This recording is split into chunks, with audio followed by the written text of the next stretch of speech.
Hi, from ESA Winter, I'm Charisse, and you're about to watch ElkjaerTV run Spyro Reignited Trilogy. I hope you enjoy.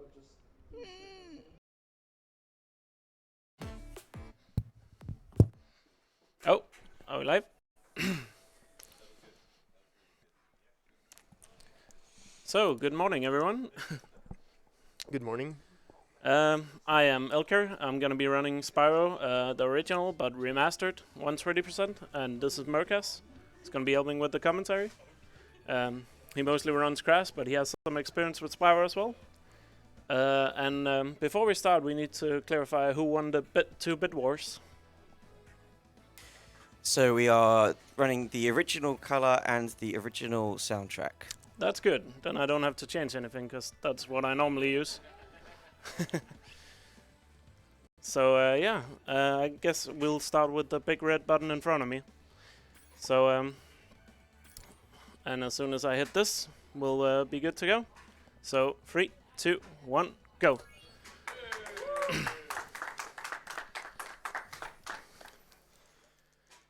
So yeah, this is Spyro Reignited Trilogy. This is the first game called Spyro the Dragon, and we're gonna be getting 120%, which is the full completion for this game. Starts off with the hardest skip in the game right here. No, that's any percent. Not yet. And 120 we go straight to Stonehill. Yes, that's right, you don't take Nestor. My mistake. We take Nestor after Town Square. Do you have to go... You go up again? Hmm? You go up Yeah, again. we go up again. Yeah, I'll explain it. So essentially, why is it 120%? Because back in the 90s, I guess developers thought it would be a good idea to add extra percentage. We see that a lot in the Crash games and here in Spyro as well. So essentially, once you get 100%, you unlock a secret level at the end called Nasties Loot, and that gives us the extra 20%. Starting straight off here in Stonehill, this is, in my personal opinion, the most boring level. There's not really a whole lot to it, but nice to get it out of the way at the start. So what do you need for 120%? We need all the gems, which are the kind of diamond things or gems I'm collecting throughout the run.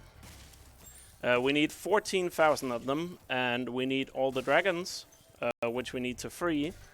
There are 80 of them, and then all 12 dragon eggs to get full completion. And right here is the first dragon out of the 80. So I guess we can quickly explain. The story of the game is essentially Nasty Norg. Basically, the dragons were being interviewed, and they decided to, I guess, talk shit about Nasty Norg. So he used the spell to turn them all into crystal, but Spyro somehow survived, I guess, because he was very small compared to everyone else. So he has to go and free them all and take on Nasty Norg.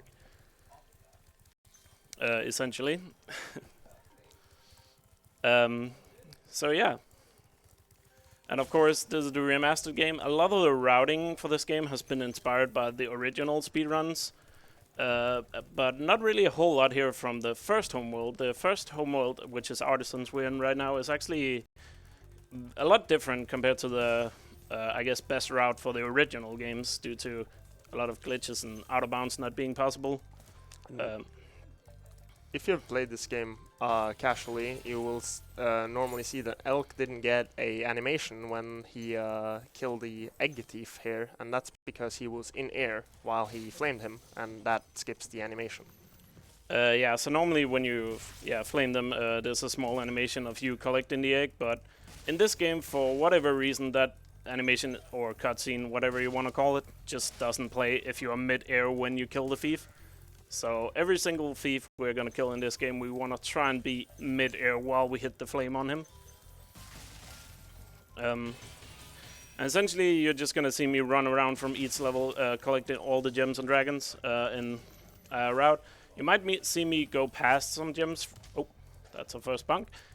You might see us go past a few gems here and there, but it's just because sometimes it's easier to run past them, because we are gonna return to the area a bit further on and just have a, I guess, more straight route to the... Oh, almost quit. I usually do that in first level. just to have a more straight line for gems. And as soon as you have everything in a level, you can just exit level. The game doesn't require you all the time to leave through the exit portal. Sometimes it does, but in most levels we're just gonna exit through the menu, and that's perfectly fine. Yeah, I completely forgot that you take the portal back and get Nestor. Yeah. Since you do that, yeah, you go In the old OG routes and in any percent, Nestor is the first dragon you get, and I guess he's kind of supposed to be the first dragon you get. We can just point out the reason for why we call it a skip is because he has a cutscene that is... Oh, he didn't turn around. He normally does that. He has a cutscene that you can't skip. But there's a way to skip it in this game, which is very nice, because that used to be a very tedious part of the originals. Every single time you start a new run, you had to watch his cutscene over again. But in this, it's just slightly faster with this route to take him after we come out on Town Square here, and you're gonna see why after the level. Because I'm not gonna be exiting through the portal, that's why I got all the gems around the level here. If you exit coming out of the portal again, it would be nice to leave some gems behind you could get on the backtrack. But since we're not gonna be backtracking, we get everything before entering here. And by the way, you guys voted for the original soundtrack. By the way, shoutouts to the original soundtrack. It's really good in the Spyro games. So right here, you're gonna see me basically kill all these bulls. So in this level, there's gonna be a bit more platforming, and obviously the levels are gonna get harder once we get through them throughout this run.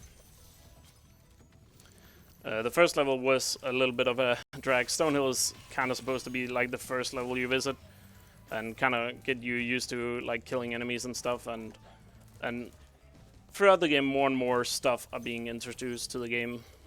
So here we have another thief. I'm trying to get all the gems on the path here, so I don't have to turn around after we kill him. I jump up, hit him in midair, and that skips the animation like that. It's very simple to do. Of course, I couldn't get all the gems there before the thief jumped down. If he jumps down, you have to chase him around the back. It's really annoying. But he's also very easy to get, so it's usually not a big deal. Most thieves have like a point of no return, kinda, that you want to hit them before they reach. It gets harder to get them after. Yeah, and because I didn't really mess up at all in this level, all the bulls here at the end are just gonna perfectly line up. If I didn't miss that flame, that would be nice. And then as soon as I have everything, I open the guidebook and fast travel to Artisans. Because that, when you fast travel back to Artisans, it's gonna place you where the checkpoint for the homeworld is, which is where we started the game. So now we're gonna get Nestor. You wanna explain it? That was what I forgot that was being done now, and he basically jumps while slightly before hitting him, and that for some reason the cutscene does not trigger when you're going upwards. Yeah. And essentially, Nestor is supposed to be the first dragon you get because he's right in front of you. It's like a second faster to ignore him and go straight for Stonehill in this route we're doing. But yeah, as long as you're going upwards, it skips him. And also the very last dragon of the run, which is all the way at Nasties World, also has an unskippable cutscene, but we're gonna do the exact same skip when we get to him at the end, after defeating Gnasty Gnorc. So this is our first flight level here. In flight levels, we have to shoot down, I guess, four different objects, and there are 8 of them. These trains are only, I guess, 4 of, but they each have like a barrel here, and this is not good at all. Okay, I really messed up the strat here, but it's fine. Gonna pull out some backup strats. These levels are known to be pretty hard. Yeah, so the flight cycle here is a little tough to catch. I did not do a good job at all, I will admit that. It happens. Yeah, it happens. You have to be really fast at the start of the level there to catch the plane cycle so they line up perfectly where you can kill the last one while going into the next gate, moving on. And you also notice that I try to go up and down all the time. In flight levels, in case people don't know, because I know a lot of people that play this game don't realize it.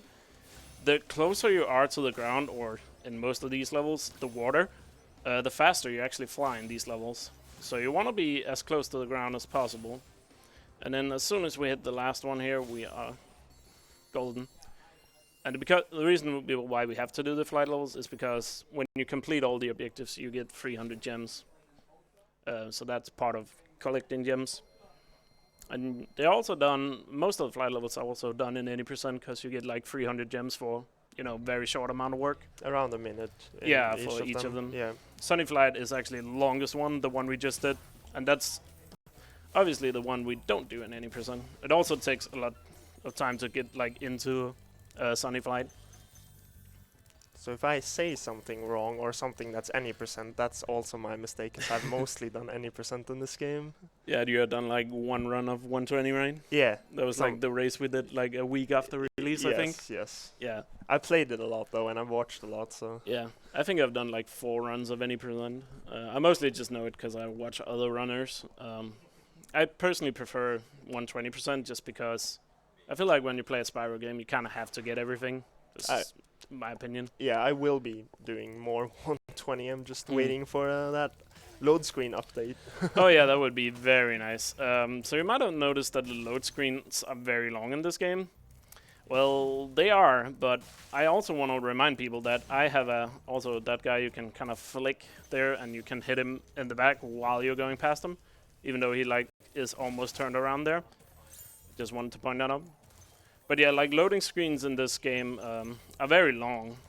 And I can just point out, if you feel like these loading screens are long, I have the fastest possible loads for this game because I'm running on a PS4 Pro with an SSD. And as far as I'm aware, it's the best possible SSD you can have on a PS4. For some games, it doesn't matter how good the SSD is, as long as it is an SSD on PS4. But in this game, it seems like there's difference between SSDs. Not entirely sure, but yeah. I would say you have by far the best loads I've seen in this game. So. And I even feel like they're really long, so Yeah. I feel sorry for any Spyro runner that's running this game on like a PS4 Slim, or if the game comes out on Switch, I guess rest in peace. So the reason I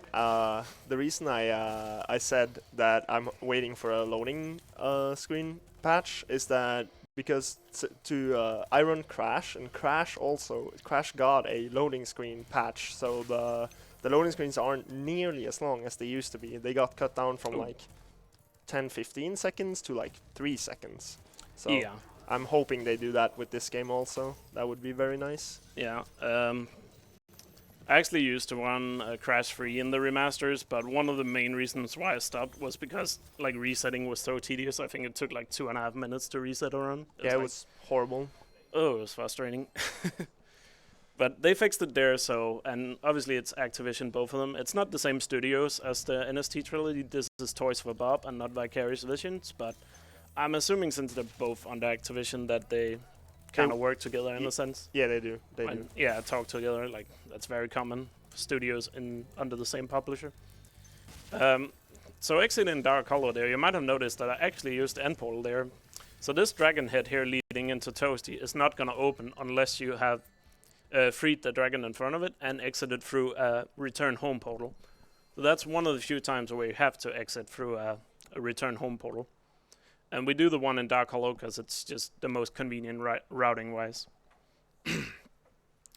So Toasty here has, even though this is technically the first boss level of the run, I would say this level has the most annoying and hardest enemies in the game, which are these dogs here. Because you have to flame them twice. Ooh, you got a little close. So my technique to killing them here is flaming them once and then jump up and hit them twice. Sparks. Oh, okay. Thank you. Don't be shy just because you're on stage, Sparks. Because as soon as you hit them once, they like jump onto the air and they want to, I guess, belly flop on you. So the best way is to just like flame them and flame them again in like midair. And these dogs they can really troll you sometimes, because sometimes their hitbox or the flame doesn't register properly, so Sometimes they just jump over your flame or through it. But if you hit them straight on, what would you call it? Dead center on there. Oh, there we go. There you saw it right there. I wasn't perfectly lined up with my flame, and he could kind of jump through it. That part is very hard though, Yeah. so that's understandable. But oh, right there. I'm just exiting through the home pole because it's the easiest. Or it's right there. Also, for some reason, when you exit through the home portal, it skips one of the loading screens. Which means, because normally when you exit through a level, there's like a black loading screen, and then the one where he flies through the air. But when you exit through a home portal, there's like no black loading screen. So for some reason, that makes me think the black loading screens are just completely unnecessary and arbitrary. But yeah, they're there anyway. There's a very known line from that guy, but you didn't hear it that well. But he says, "Are you ready to go?" in a very weird voice. So are you ready to go? it's very, very weird. Yeah, I think in any percent you finish like the first home wall in like, I don't know, 5 minutes or something. So you hear it a lot if you do any Yeah, percent. I think it's less even. Yeah, it's probably even less than 5 minutes. So people that want 80%, it's kind of meme in that sense. Yeah, for sure. So now we're in a second homeworld here, and we're actually going to be doing a skip here to get to the end of the homeworld, or like the last area you would normally go to. So let me just focus here. Could you give me your gem? And the camera messes up because of the cannon. Alright, here we go. Land on this rock and then charge off it without hitting the weird hitbox that's there. We can dive in once. That's There good. we go. It's not over yet. Because I usually mess up this jump because I think it's too easy and I don't focus. And into the night flight. Good job. Yeah, that was pretty good. So the reason why we do that, to do the end first, is so we don't have to backtrack at the end of the homeworld. If you want to do runs of this game, I do not recommend you do this trick at all if you're just starting out, because it barely saves any time. And if you can't do it first try, then don't bother. So, another flight level here. This is like casually, I would say this is the tightest one in terms of time. Yeah, you don't really have a whole lot of time in this one. You kind of have to figure out the perfect route here. Yeah.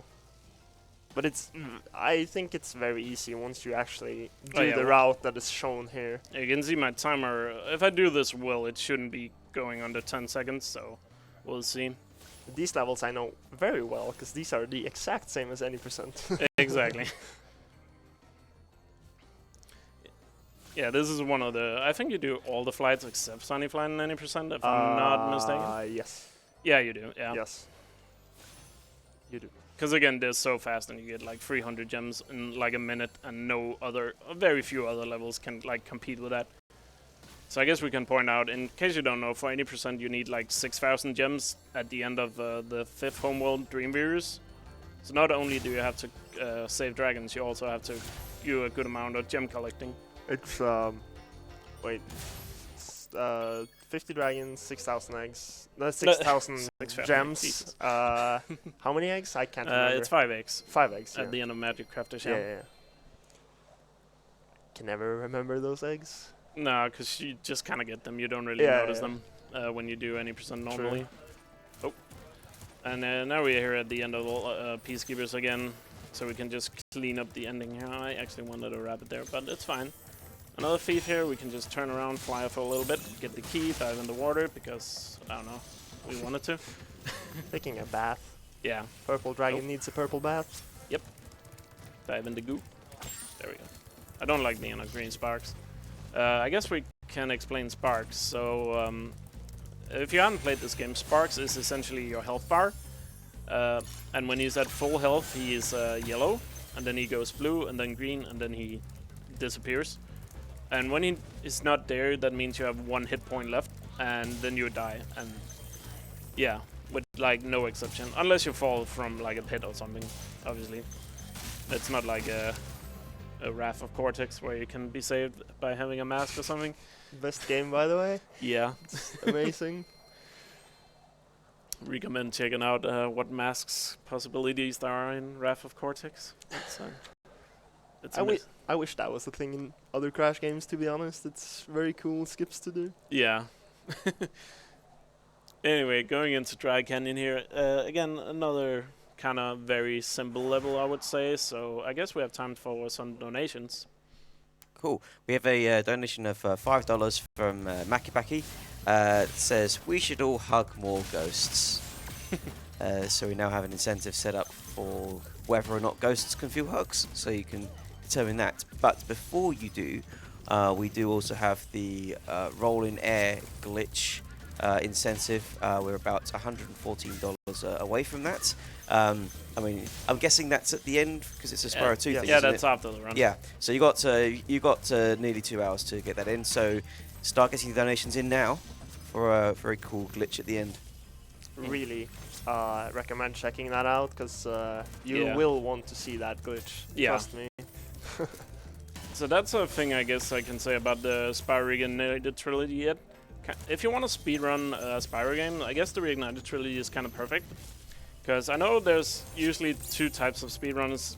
I know there's more types, but like generally there's like 2 different people. There are the ones that like games where it's just basically perfect gameplay, and then there are people that want to break the games apart and do a lot of glitches. Oh, here. That was a bad lineup on my part. By the way, before I continue my explanation, here is the X thief that can be a little tricky. You want to cut the corner here, fall here, flame right there, and flamed a little late. Otherwise, I would have skipped the cutscene, but there you got to see the egg animation. It's very short, but when there's 12 eggs in the game, it adds up to like, if you don't get any of them, I think it's like almost 30 seconds, maybe. Sounds. Yeah, probably something in that ballpark. There's some of them where it's still, we haven't found out a way to kill them while being midair. Unfortunately, maybe somebody can do that if you are smart enough. But that one of them was one of them where I just messed up. So back to what I was saying. So yeah, Spyro 1 is very non-glitchy, which is the one we're doing right now. It's essentially just really good gameplay. There are a few gameplay mechanics we are gonna abuse a little bit later on, especially with the charge pads in this game. But then there's Spyro 2. So if you're into very glitchy ones, or where you do a lot of stuff to kind of skip requirements, in a sense, Spyro 2 or a little bit of Spyro 3 is kind of for you. Spyro 3 is, I guess, a mixed bag between the two. In between. Yeah, it has a little bit of both. But Spyro 2 is very broken, and Spyro 1 is not really at all. And 80% you do have the proxy in Town Square, but it's not faster in 120 in this game. This game is very pure in terms of like glitches and stuff, I would say. Nothing game breaking really. And right there you could see when you finish a level on a gem, as soon as you hit that last gem, you just hit pause and exit. And you want to look, of course, to the top left corner and see, does it say you have the max gem count before you hit exit? But usually you have a really good idea if you have missed one or not. So now comes one of the first levels that are done very unintentionally, which is a Cliff Town here. Cliff Town is, I guess, the first level where you're kind of supposed to glide around a lot, where it teaches you how to glide from like a high place to like smaller places, or not smaller, I mean lower places. I guess casually you're supposed to do it, I think, 3 times, but in this run we only do it once. So a couple of hard jumps coming up here. Yeah. For difficult. I can focus here, and if you want to try to explain the first one here. So, he's gonna go around the corner here and kind of glide alongs the wall. Yeah, like that, Yeah. exactly. Because you gain, you don't really fall down when you glide like that, and gain little bit of height. So, if you try to go out and do it, you're just gonna fall down. So Yeah. it's a nice little skip there that saves time. Yeah, and I do a different route compared to some people. Some people use a slightly different route for this level. This is just the one. When I've done my testing, I feel like this route is the fastest for me, and that's a thing. Here comes another skip, by the way, up to the second point. Yeah, nice, nice. You can kind of see Spyro has like a little flutter. Also, you're supposed to glide to this rocket, but you can actually hit it from below. That's Thief in midair. There's just a couple of skits in a row there. So a lot of stuff happening really fast in this level. Some people use a slightly different route in this level, but that's a thing about speedrunning, especially in Spyro. Like, some routes are very close to each other in time-wise, and I've done both routes, but I just feel a lot more confident with this run, so my average time on this route is faster, and that's a thing I guess a lot of speedrunners could take note of. Just because another runner does a route doesn't necessarily mean it's faster for you. It might be a second faster if you do it optimally, but you also have to consider like what is your average run in like a level. Because I see a lot of people when they're new to speedrunning, they like to do like, okay, what's the optimal I can do? Instead of doing, okay, what's consistent for me so I can actually finish a lot of runs and kind of progress from that way. When you're newer to a speedrun, like watching the record isn't always the best thing to do. Like it's good to like get a. I am missing a gem. There we go.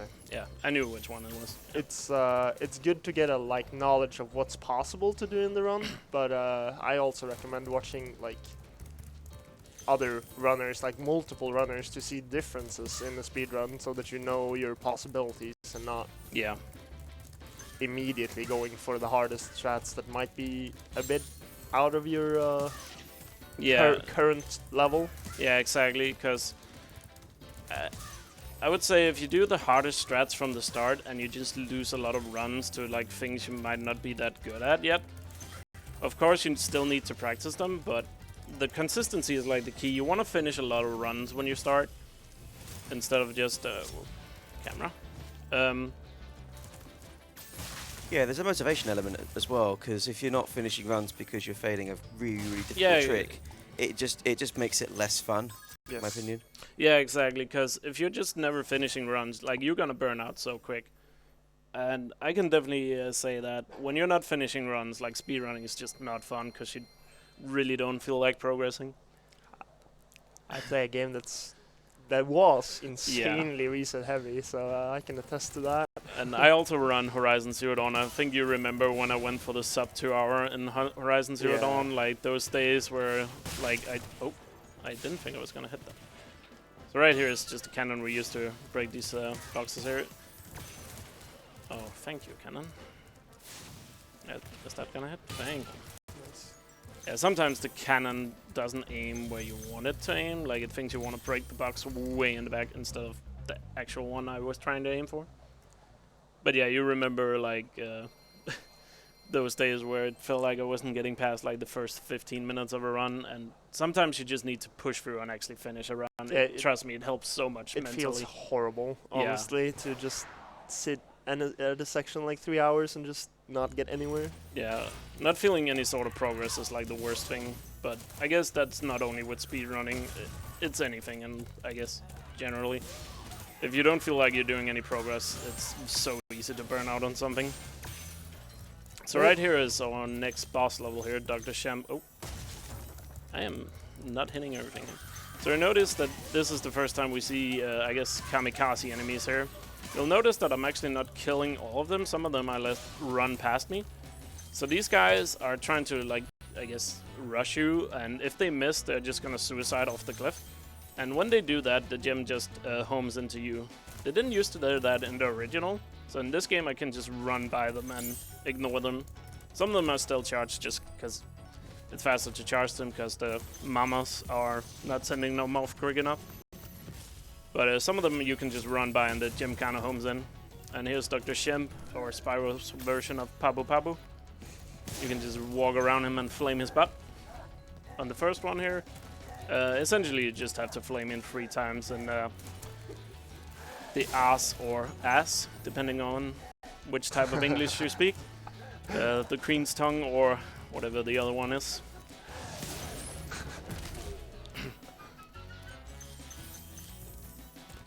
And we're coming up here on the end. This boss levels are usually very quick, especially the first 3. There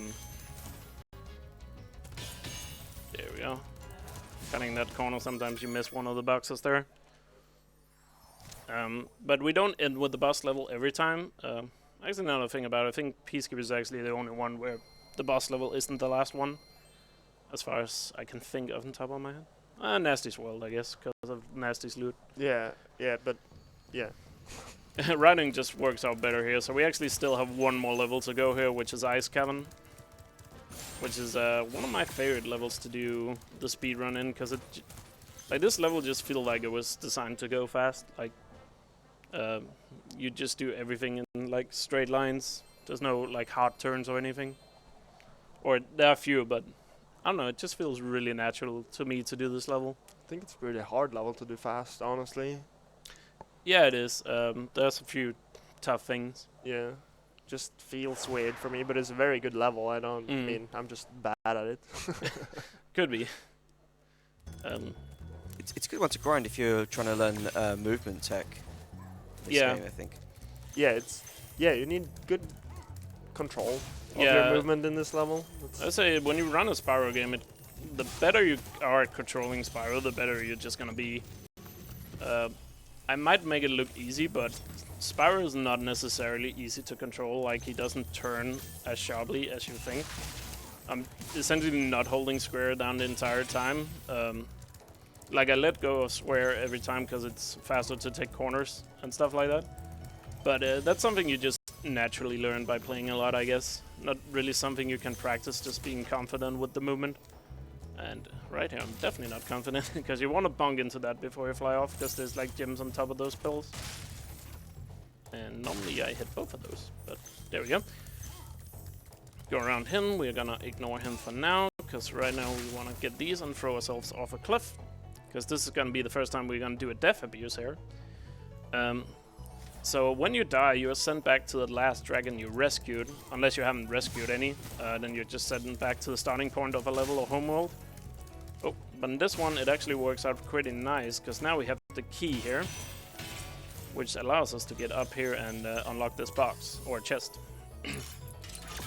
You have noticed these already in the run, I'm pretty sure, but there's these chests that requires a key. And right there it's just faster to suicide to get back to it. This is actually one of the levels. At the moment, the leaderboards in this game are in-game time, so loads don't really have a factor. There's a faster route RTA-wise, but because I think it's like a second faster or something, RTA, or maybe a little more than a second. But we do a different route here because it's like faster loadless to just suicide there. Because when you do an in-game time or loadless time, the timer doesn't run when you die there because there's a small loading screen. And coming up here is some of the harder movement in this level, where we have to jump around the pillars here to get up to the second level. So let me just focus here. Nice. Nice. It's really good. Yeah, that can be kind of tricky. And that's actually, you can feel the movement is different in this game if you've played OG. In OG you kind of hold X down there, but in this game you kind of want to tap X as soon as you land every time. So I guess I can say the movement is, get back here. The movement is different in this compared to the originals. I guess the movement for the remasters was kind of inspired by Spyro 2 and 3. Oh. I for some reason just brain farted and forgot to hit him twice. Yeah. But yeah, the movement is kind of inspired from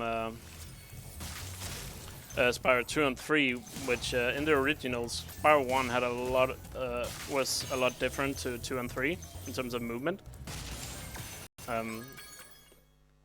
So in this we can like do charge jumps to get a slightly extra height when we jump. That's why you have seen me charge and jump when I'm going off a ledge, because that gives me slightly more jump, for example.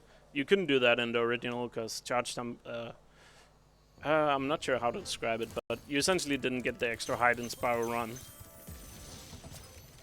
But there's a bunch of difference between this and the originals. Right here we're just finishing off Peacekeepers here. And where's the last guy? He's all the way over here. Before we move on to a third homeworld, and in case you don't know, there are 6 homeworlds in this level, so 2 down and 4 to go. But of course, they also get a little bit longer the further we get in. So now it's Magic Crafter's time, which is, in my opinion, this is usually where a run continues or dies, for me personally. Like the runs that get going. Very, like, a lot of hard stuff. Yeah. Just that can decide it. Yeah, there's a lot of focus on like platforming in Magic Crafters here, which you're gonna see, especially the first level coming up, which is Alpine Ritz. First, we're gonna get this. Ooh, gonna reset. Yeah, to run back here because that guy actually likes to hide up top. There we go. I didn't get the animation skip there. It might be slightly. It might not be the same spot when you reset. I'm actually not quite sure about it. So right here, there's just a lot of enemies and gems we have to collect before the first level here. This is like a big intro before we even get close to the first home level. You're gonna see the fan chest here, and I'm gonna try to aim it. So the fan chest there, which you blow fire at 3 or 4 times, you can actually aim the top of the fan chest towards an enemy, because when it breaks, the fan flies off and it can actually kill an enemy. So you saw me right there use it to take out the wizards that would normally be higher up. So coming in here to Alpine Ritz, this is a level where I need to really focus at the start, because there's some very tight cycles here for the entire first half of this level. So if you wanna take over here. Yeah. Guess I can just quickly point out I can really not make a single mistake for the entire first half of this level if I want to get the perfect cycle. So yeah, here we go. So there's like these wizards that you didn't see that much of yet that keeps like controlling cycles. They raise earth, like what you saw there. The stairs weren't possible to go up. Now he's gonna... That was the first cycle? Yes. But it's not over yet, there's like 3 more. So what you want to do is like have perfect movement up to the point where he can get to those wizards in a time that's convenient for him. Yeah, where essentially none of the barriers are up Yes. that are slowing me down, or I have to wait for them to put it back down. Oh, I might still be able to make this. Hopefully. Got it. There's still 1 more cycle, but I'm still behind. Jumping over here. The gate here is like the last main one. Ooh. Ah, a little too slow. But as you can see, it's very tight there. Because you have to get all the gems as well, and some of them can be a bit... Like, if you get hit, it's very hard to make that. That is not the worst step, because you're right back here. Unfortunately, I still had to wait from there. I thought it was going to line up better after the death, but it's fine. Not a huge time loss. No, did I? Okay, I think kind of looked like I missed one there, but Yeah. it's fine. We good. It's kind of easy, like, Just gonna annoying. in the Let's moment. just jump around this game. In the moment of going like really fast, it's like easy to maybe miss a gem or 2, and then you have to re-enter the level or like go look for it. Fortunately, I think I can tell about like the homing, like the Sparks has an ability to find gems in this game. He didn't in the originals until the 3rd game, if I recall. I think in the 2nd game he It was had the as second well. game. Oh yeah, Yeah. second game, yeah. It's only in 1. In the 3rd game you unlock it, I'm pretty sure, by completing the Sparks level. But So in the 1st game you couldn't do it. You just had to roam around until you find the missing piece. But that's one of those quality of life changes that they added. Same with the guidebook I used to fast travel from Town Square in the start of the run. Yeah. I think the second one was that feature was kind of hidden. It was in the manual, but there's no reference to it in the actual game. Yeah, exactly. I think you had to hold down R3 and L3 at the same time, I believe. It's been a long time since I've done the original of Spyro 2 and 3. I think it was all the shoulder buttons. Missed this feed. It might be the R3 Yeah. or 3. This thief is one of the toughest ones to get, and unfortunately when you miss him you have to chase him down like twice around this loop, because getting all the gems slows you down enough to not being able to catch up. But this time we can just cut all the corners and catch up to him, hopefully. Horrible thief here. Yeah, you have when you get there you have to get like cut the corner and then flame immediately to get him. There's a reason this guy is not done in any percent. Not when I did it, at least. Yeah. That's the thing, in the original game you could just like kind of like jump through a wall and get him, but in this game they sadly patched that out, or I guess just not made it possible. And right here I love this ending strat where you bong on the fireworks chest here and the gem just homes in. So whenever you charge the chest, the gem is gonna home in, and instead of waiting for it to blow up, we can just charge it and the last gem homes into us. And that's the reason why sometimes you will see me charge those fireworks chests, is because usually they have more than one gem. Yeah, usually they have more than one gem, so when they explode they kind of pop up all the gems and spread them around in a circle. But if you charge it, all of them are just automatically gonna home into you. Even if you don't have sparks, you can still charge them. And right here is a nice little trick you can do. You can use that supercharge to open up that chest. That chest normally requires a key, but using the supercharge there, you can go back and just charge into it, because supercharge is strong enough to go through the chest. And because the key is way later on in like the Magic Crafter's homeworld, so it's just a lot more convenient to just use the supercharge to open that one. So coming up here is High Caves, another level that has like a cycle at the start you want to hit. So you have to kill all the wizards going up here in order to make 2 towers that are kind of going side to side. So there's these, I guess, fat blue wizards. What you're gonna see me do, and you have probably noticed it if you have paid attention throughout the run, that whenever I'm flaming big guys, I'm usually jumping up after I flame them. That's because the gem kind of spawns, I guess, in the middle of their body or pops up a little bit. So I can just grab it out of the air instead of waiting. Oh, now I messed up the cycle, but it's fine. So you see me jump up and after I flame them, and that allows me to like get the gem out of the air instead of waiting it to land on the ground, because Sparks is not gonna pick it up unless it's like on the ground. So I had to wait like a second there, but obviously I was almost a full cycle behind there. So essentially if I hadn't messed up there, I could pretty much just have flown over those pillars without a problem. So yeah, whenever there's a big guy you have to flame, you kind of want to jump through him, because it just saves the time of not waiting for the gem to fall to the ground here. Got both fireworks chest here and then bong on the second, on the last one. So a little cheat there, I guess, like yeah, again, you can use the supercharged on those as well, and you don't take damage when you use the supercharged. I guess you are kind of invulnerable. Right here, this is another tough thief here, because you have to get all the gems while keeping up with him, because that allows you to fall off the edge here and flame him like that. And I flamed again a little too late, so I landed on the ground before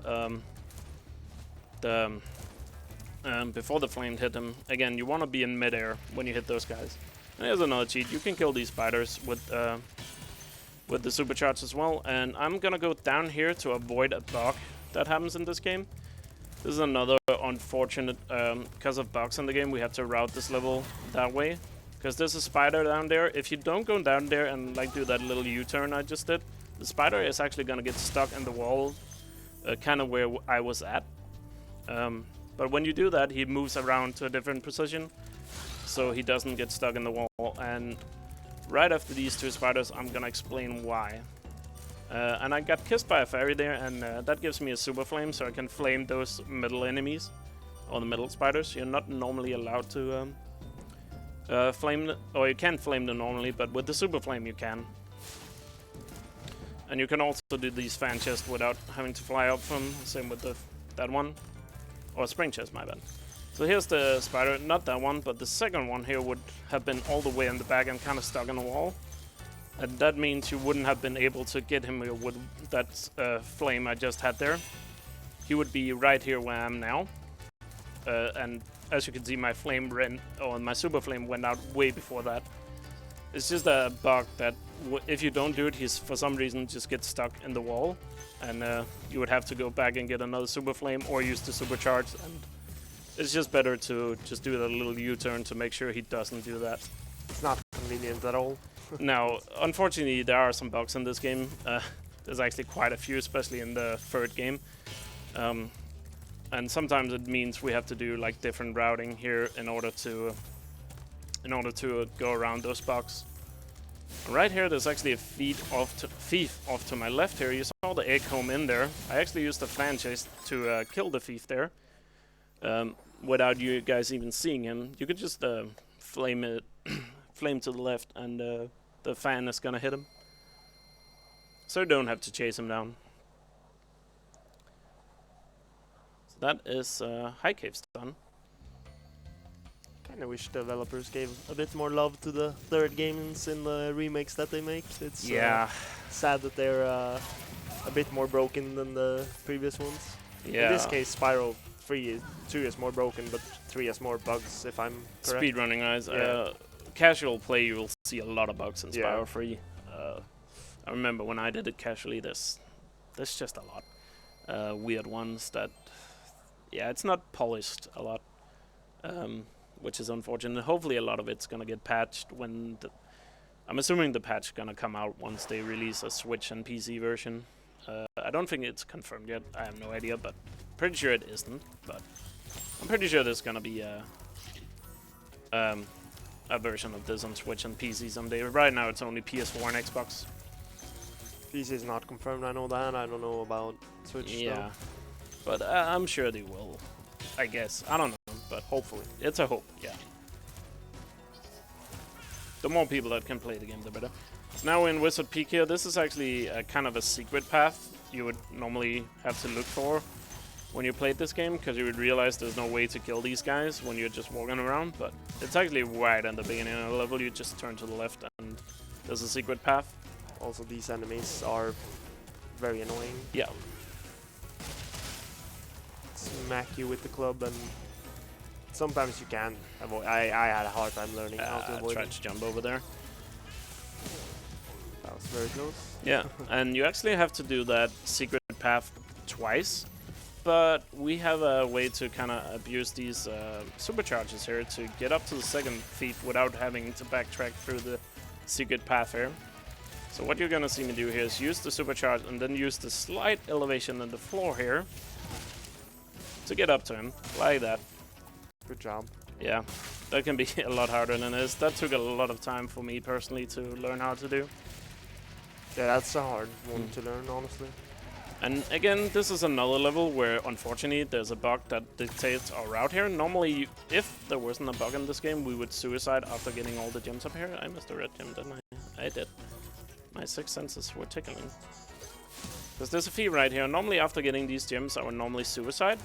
But for some reason, when you suicide in this game, or just die, there's a red gem, which is the one right behind this troll. This gem doesn't spawn if you suicide. So you'd be missing a gem if you died by accident or suicide. And you would have to kill yourself again to make it respawn for whatever reason. So again, another reason there is, yeah, we just don't kill ourselves to avoid that happening. So hopefully some of this is gonna be fixed in a future patch. It would be very nice. And there's a lot of other things we can point out, but essentially this game was could have used a little more time in the oven or whatever you would say. And it already got delayed for about 2 months or 1.5. Originally, this game was supposed to come out in September. Yeah. Oh. Yeah, that's those enemies. They sometimes attack you real quick there. But they actually delayed it until I think late November. Yeah. So imagine if they hadn't gotten those last 2 months, it could have been a lot worse. Mid-November. But yeah, as you saw, those enemies are horrible. Yeah, They can that's a thing. hit you really If fast. you played the originals, the enemies don't attack you that quickly. and in the original Spyro games, it worked like if it wasn't on screen, it wasn't gonna do anything or attack you. But in this game, it works differently. So enemies are just spawned in and they can attack you directly, and that's why you sometimes get hit a lot earlier than you ever would in the originals. So, very hard flight level here, or at the beginning it's hard. I personally found it really easy, but I've practiced it a lot. Hard to learn, hard to learn. I think it's hard to learn. Yeah, the route is very interesting, so you're gonna see it here. As soon as Spyro flaps his wings once, I'm gonna hit triangle to fall down.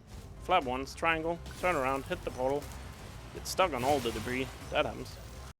And bonk on that to turn around, it's easier to bonk, because you turn around faster. And flights. Good job. And then all the planes just line up like that, and that's very nice. I found that flight to be second hardest to learn. I think Wild Flight beats that one by a mile, but I'd say the tough cycle and Sunny Flight I personally find harder. And by the way, shoutouts to the IL runners of these flight levels. They are amazing at doing these levels fast. If you want to see somebody who does these flight levels like insanely fast, you should check out some of the IL records for these. And a good thing about this is a lot of the IL strats are RTA viable. The only problem is you can't be as risky as the IL runners are. And right there at the end you saw me bonk on the wall there when I hit the last ball. That skips the last animation. Normally when you finish a flight level, Spyro kind of flies around and does like a loop or something. But if you bonk on the wall when you hit the last thing, he gets stuck in the wall and the animation just skips and goes straight to the end screen of it. so right coming out of the portal, he just hit the dragon because he hadn't done it before. So that's it's just more convenient to fly into it after the level. In the original game, you could kind of skip the dragon while still getting. I don't have sparks here, and I'm not going into blowhard without sparks here. I know blowhard. Feel free to make a joke in the chat if you are that type of guy. Get cheapest. yeah. So again, another level here in Magic Crafters where there's a cycle at the start. Again, one of those where you literally can make a mistake if you want to hit the cycle. And I'm on green sparks, so hopefully we can avoid being hit by these green wizards that shoot lightning, but gotta be a little careful, jump over his lightning, because that's how that works, physics.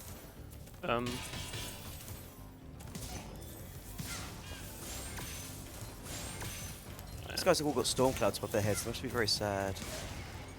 I guess, yeah. Let's see here, that should be good enough. No, I wanted to flame that wizard a little early, and I could have gotten up to this platform early. I still hit the fastest arrow, I just could have been like 2 seconds faster had I hit the wizard. Good thing is I still have sparks here. Ooh, the platform was not where I thought it was going to be. But this is a very fast boss level. Again, the bosses are, I guess, kind of a joke in this game. They're not really bosses, they're just enemies that take 3 hits. I know Spyro 1 was one of those games that got a lot of flags for being too easy, and they definitely fixed that in Spyro 1 and 2 with the boss fights. 2 and 3. Sorry, 2 and 3, yeah. Right here, if you're fast enough, you can hit him before he goes up into the air there. Also, on the second phase, you can hit him from the ground, even though he's like high up. But in the first phase, he goes so high, you can do it the same way, so you have to be fast enough to hit him there. And that concludes Magic Crafter, so now we are technically halfway. And now, I guess your favorite, Beastmakers. yeah. It's fun. It's fun. It's good design, honestly, but it's hard. Yeah, all the levels in this home world are really challenging compared to what's previous been. I personally find Magic Crafters harder just because it's more platforming based, where this is more, I guess, enemy and damage based. I don't know what you want to call it. Yeah. I mean, Treetops has the platforming as well. Treetops yeah. is the most confusing thing ever if you play casually. Yeah, we'll talk about that when we get to it. Yeah. I think most people are gonna be surprised with the things you can do in speedrun. Yeah, we'll see. First here at the start again, cycles. You can drink every time I say cycle if you want. I'll pass out on Friday morning. Oh, I didn't get a trick here.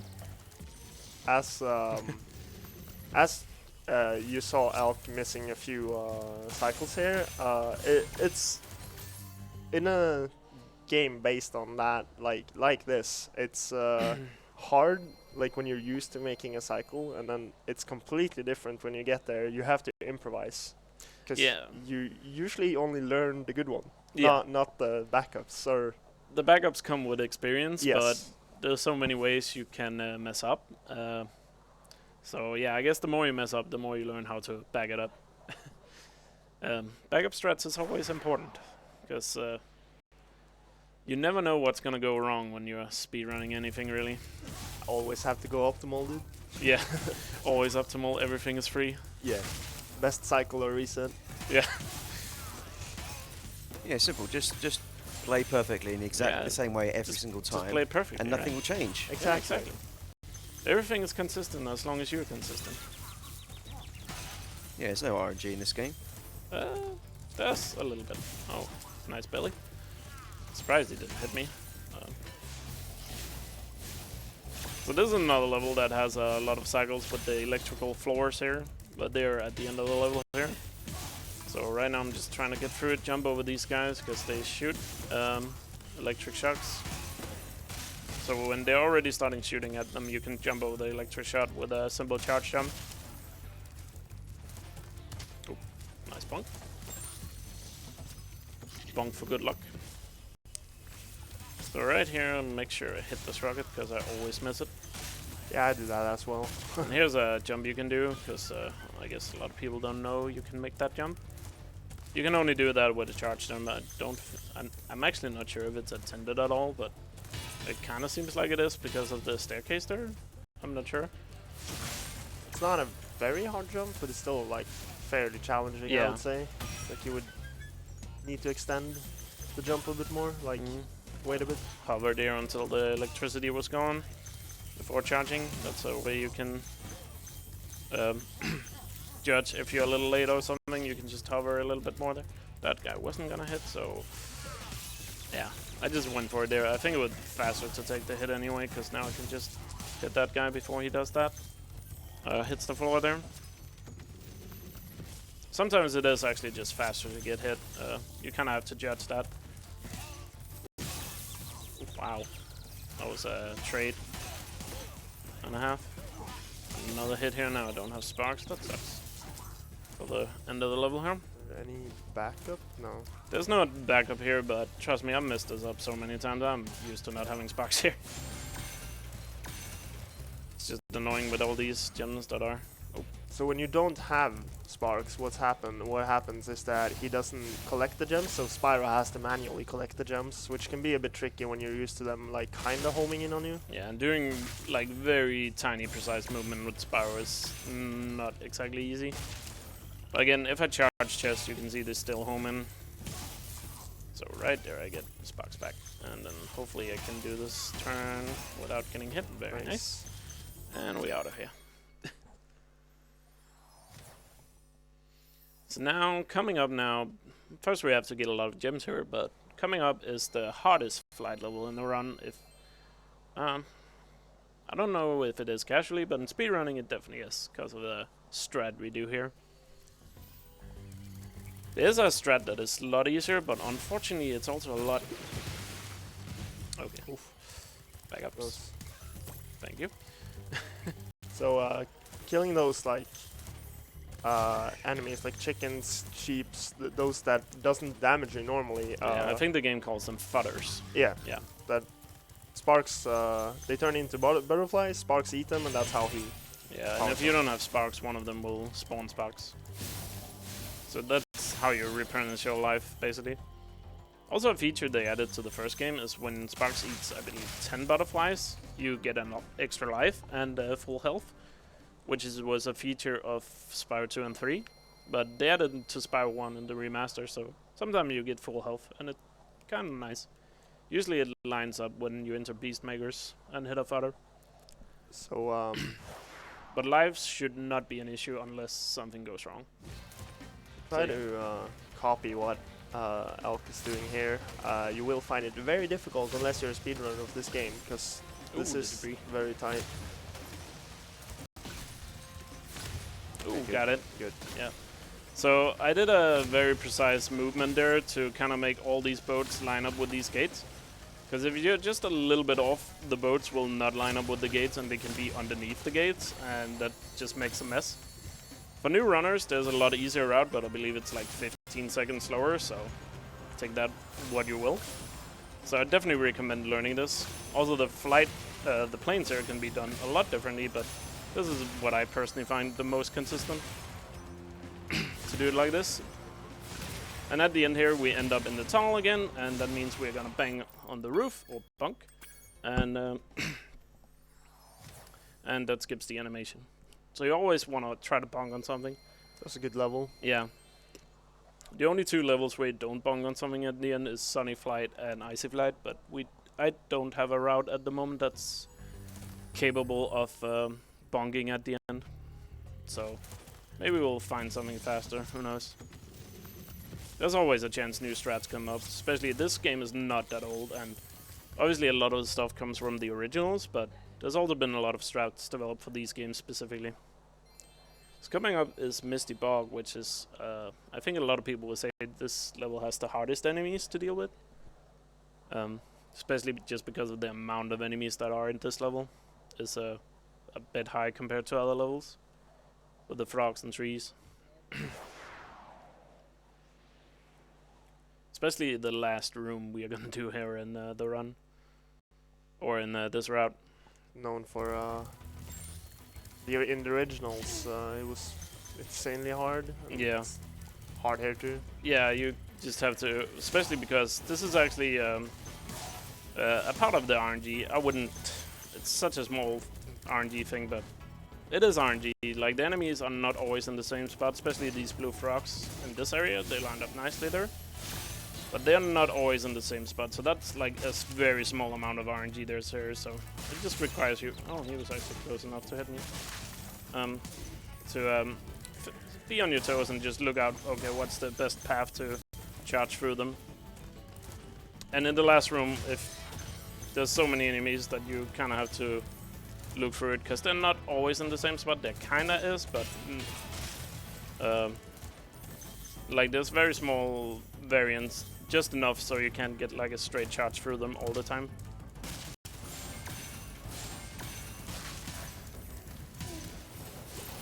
Ah, I got eaten there. No, I don't have sparks.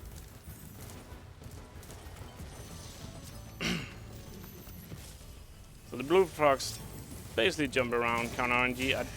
I'm actually not sure. I don't remember if in the originals it was the same thing, if it was random or not.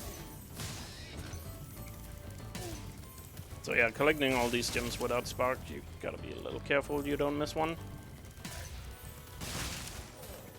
I'm sure or a guy that spent a little more time running the originals. I have only done it very casually, unlike PS3.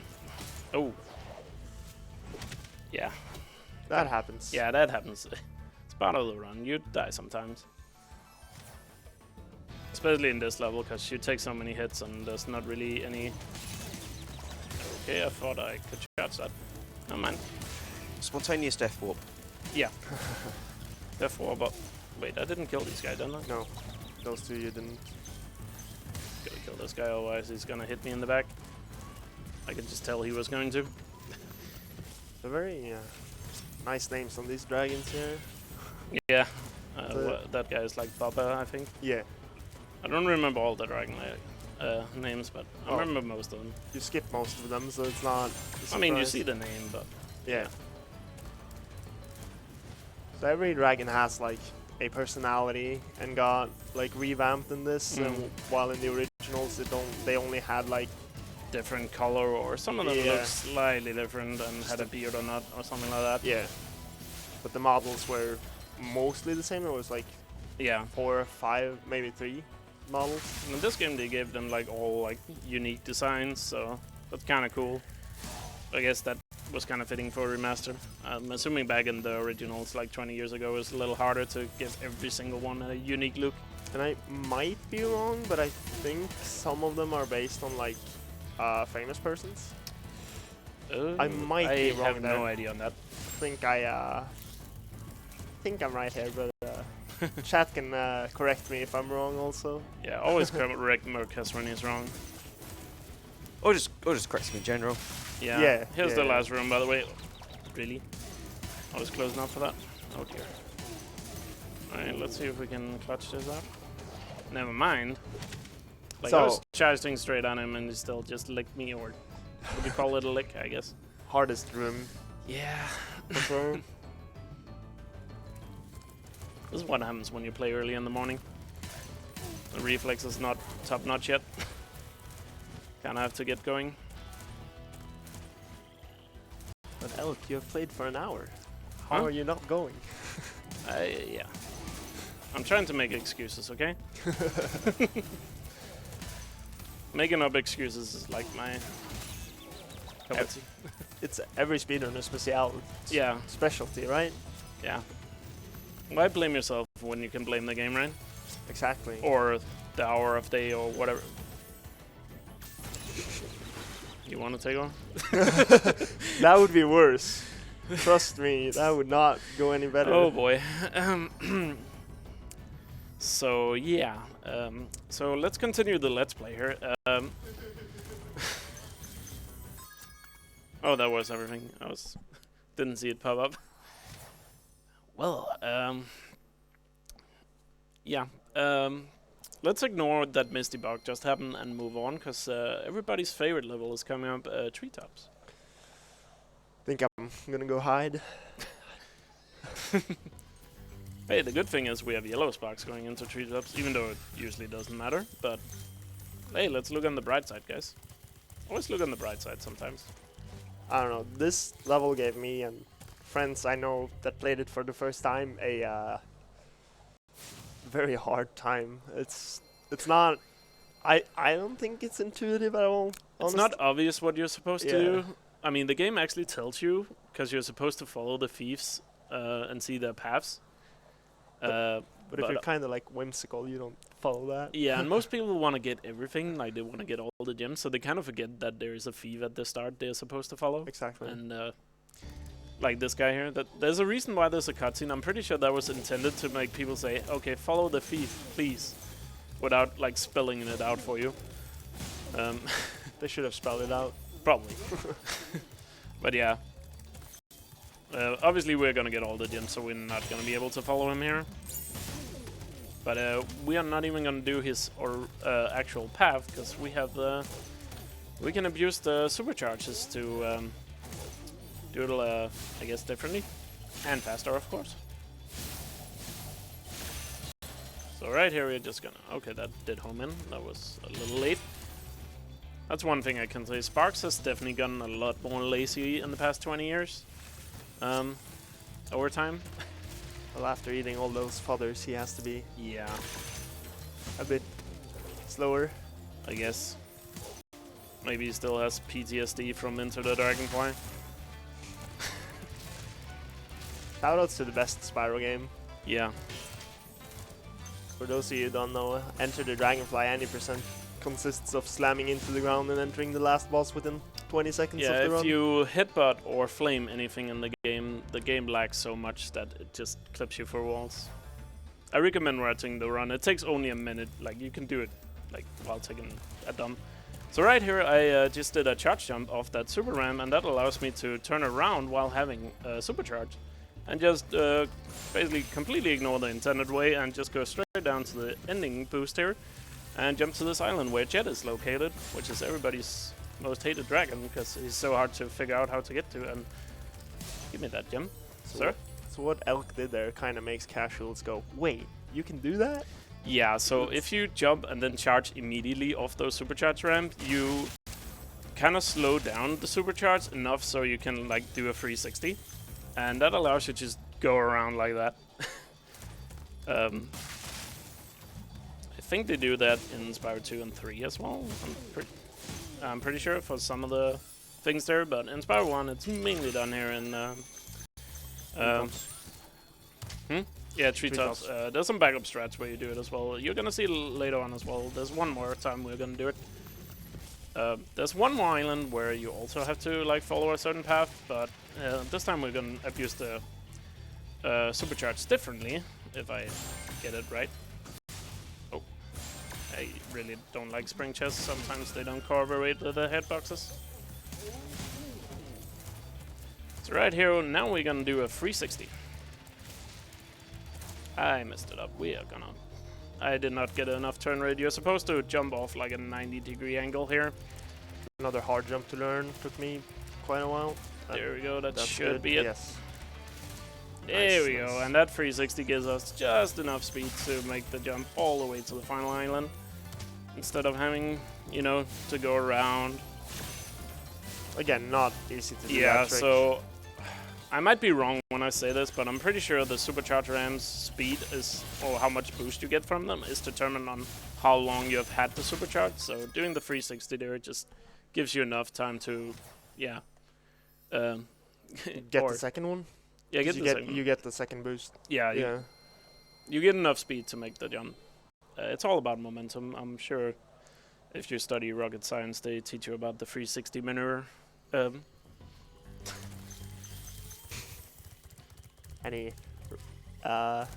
Let's just let that one sit.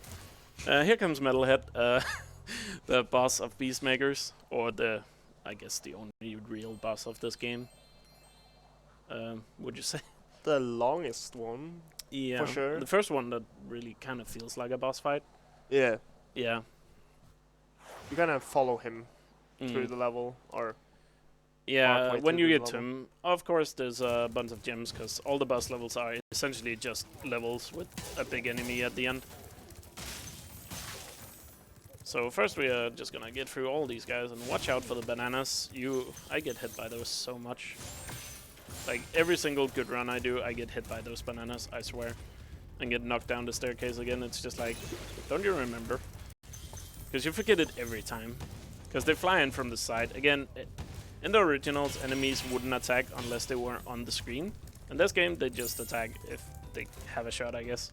So, there's something we haven't talked about, and that is when Elk is going up the stairs, he does a glide into the stairs and then presses X again, because that kind of elevates you over the stairs. It looks like he's charging, kind of, but that's not what he's doing. No, essentially you barely hold X, but like you jump up the staircase and then you kind of hold X for a very short time while you bong in the staircase, and that gives you a little bit of time where you can hello. He came from left field there. That gives you enough time. You can see it there again there where I bonk, and after you bonk, when you do that, you can wait. I saw that. You can glide again, and Yeah. that's what gives you. Oh, it gives you like an extra jump, kind of like a double jump up the staircase. There's bananas right behind me. Bananas are so scary in this game. You wouldn't believe me if I didn't tell you.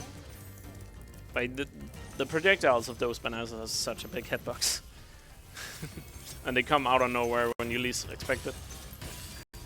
So right here, this is the boss. We have to destroy these towers, and I was slightly slow there. So if you're fast, you can hit a cycle here, and that destroys all the towers. He threw an enemy there. When he throws enemies at you, you have to go back and pick up their gems. So you kind of don't want him to throw any enemies or destroy the towers before he does. Usually he always does like an electrical attack first, where he shoots like a shockwave. But if you're a little slow, he throws an enemy again, and then you have to turn around and get the gem, because the enemies have the gems. We're gonna find him once again, because there's a second phase where there's more towers and more stuff.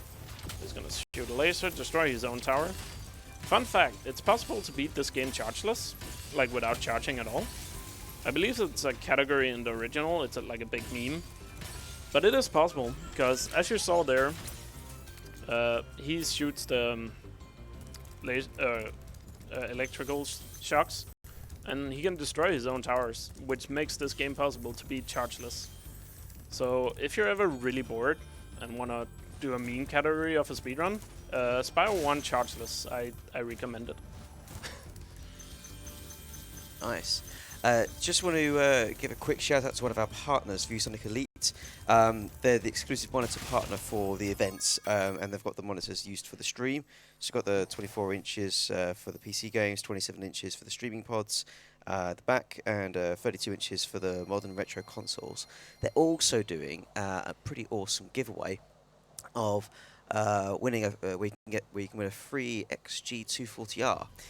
There's a if you go to their Twitter, I'll drop a link in the chat. You can go through, leave a comment, and yeah, you've got a chance of getting in on that draw.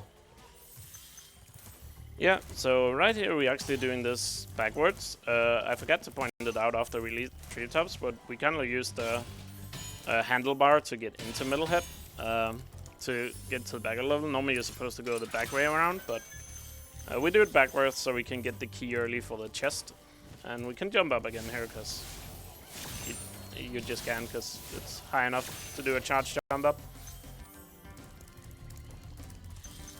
And then we move on to my personal favorite homeworld, which is Dreamweavers. Which is one of the main reasons why I don't run any percent is Dreamweavers is not really done at all in any percent. Because at this point, if you did any percent, you would just need gems, because the dragon requirement is at Beastmakers. So the first level we're gonna go to is Haunted Towers, but first we have to kill some enemies. So the home... so This is the most innovative... innovative? Yeah, innovative world. Excuse my English. I think the levels have a really cool design. Yeah, in my opinion. Yeah, each of the levels kind of have a gimmick, same as the homeworld here, because there's like a... you can kind of see it. There's a cannon that shoots these enemies and turns them small or big. And each of the levels as well also have like a gimmick to them. The first level here is going to have the gimmick of the fairy kisses, which we saw earlier, but this level basically are, I guess, completely based around the fairy kisses. So...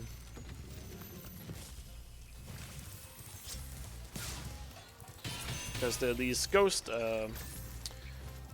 what do we call them? Ghost armors that come to life, and they can only be killed, with the super flame. So excuse me while I get some water, because I've been talking for like 1 hour and 15 minutes. Hydrate, people. Remember. Stay hydrated, kids. Even when you do 10-hour speedruns. Not that we're doing one now, but if you do, remember to drink. I definitely recommend it when you do 10-hour runs. And if you do a 5-hour one, stay a 2-hour one, stay 1/5 as hydrated. Yes. If you can figure it out on your own, I recommend stay hydrated, but in your chat. So right here we are just gonna kill some enemies. You're also gonna see me leave some enemies behind, because we're basically gonna backtrack this entire level here. Because at the top of the castle, at the end of the level, there's a fairy that gives you unlimited super flame for the entirety of the level. But first here, I am just gonna make sure I get as much stuff as I can before we backtrack here. Hopefully I got time for this. Okay, we got it, nice. So we want to get to the top of this castle as fast as possible so we can get the super... so we can get the super kiss for limited flame. You saw me abuse the super charge pad there again to just turn around instead of having to go around the normal path. Slightly faster. Because again, you can turn around when you do that jump and charge trick on the super charge pads. Oh boy. That was close. You don't want to fall down here because there's like a wizard that brings all these ghosts to life. And here's the fairy. You can see he's... I said he. She.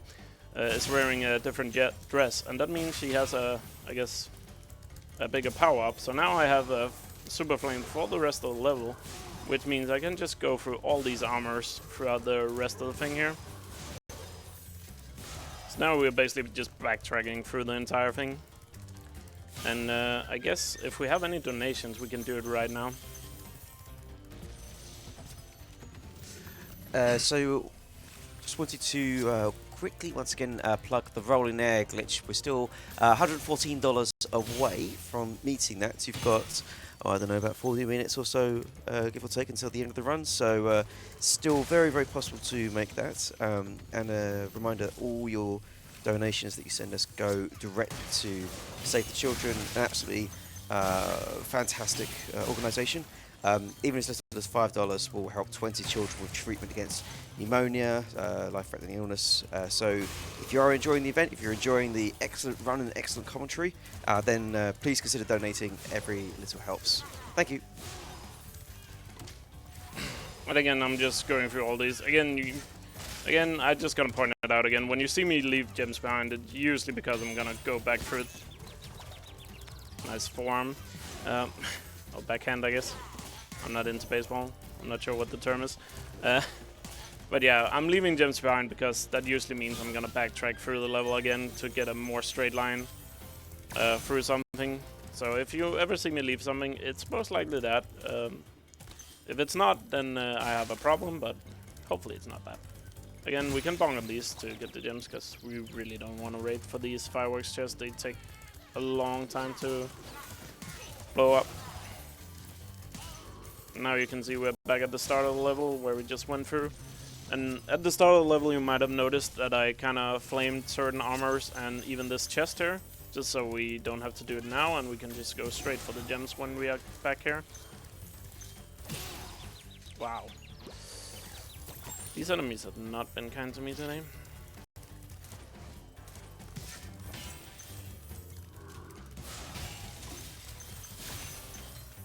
So here we're just finishing up the level, and now you're gonna see something we haven't seen since the start of the level. I'm gonna use the guidebook to fast travel again. To go back to Dreamweavers, because it's faster to go back to the start of Dreamweavers than it is to exit the portal, because then we are closer to the next level, which is Dark Passage.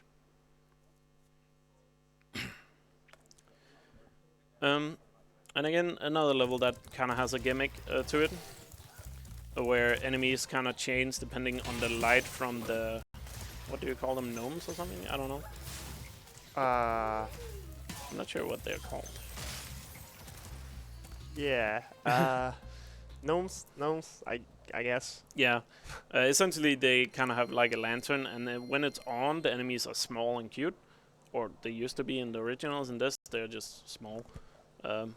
And when the light is off, they turn into like big scary monsters. So that's kind of the gimmick of this level. And this level has a lot of small gems throughout the entire thing. So this is one of those levels where it's very easy to miss a gem, as I just demonstrated perfectly there. Oh, I thought I flamed him. Jesters, I guess you could call them. Yeah. He's not changing. He usually does. So yeah, there's a lot of small gems in this level because it has a lot of gems, but none of them are actually like big gems. So this is one of the levels where you really want to pay attention to you have the correct amount of gems.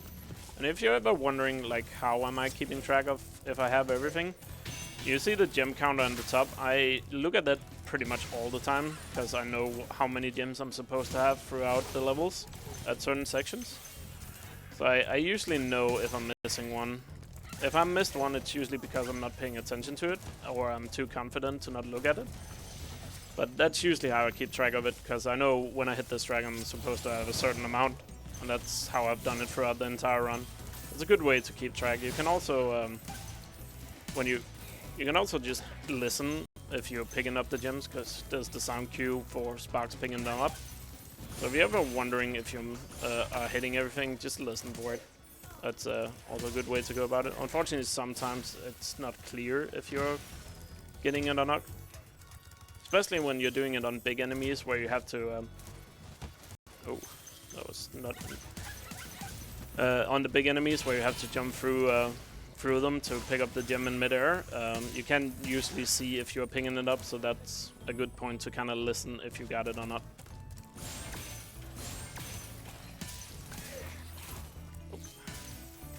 Okay, we have two donations. Two donations in. We have a $20 donation from Matza and a $5 donation from Emerald Ally that says, "Make Ally proud, Elk." Thanks, Ali. Another... I missed it. Yeah. See, my senses are tickling whenever I miss something. Spider senses. Yeah. I'm like Spider-Man or something. But yeah, thanks, Ali.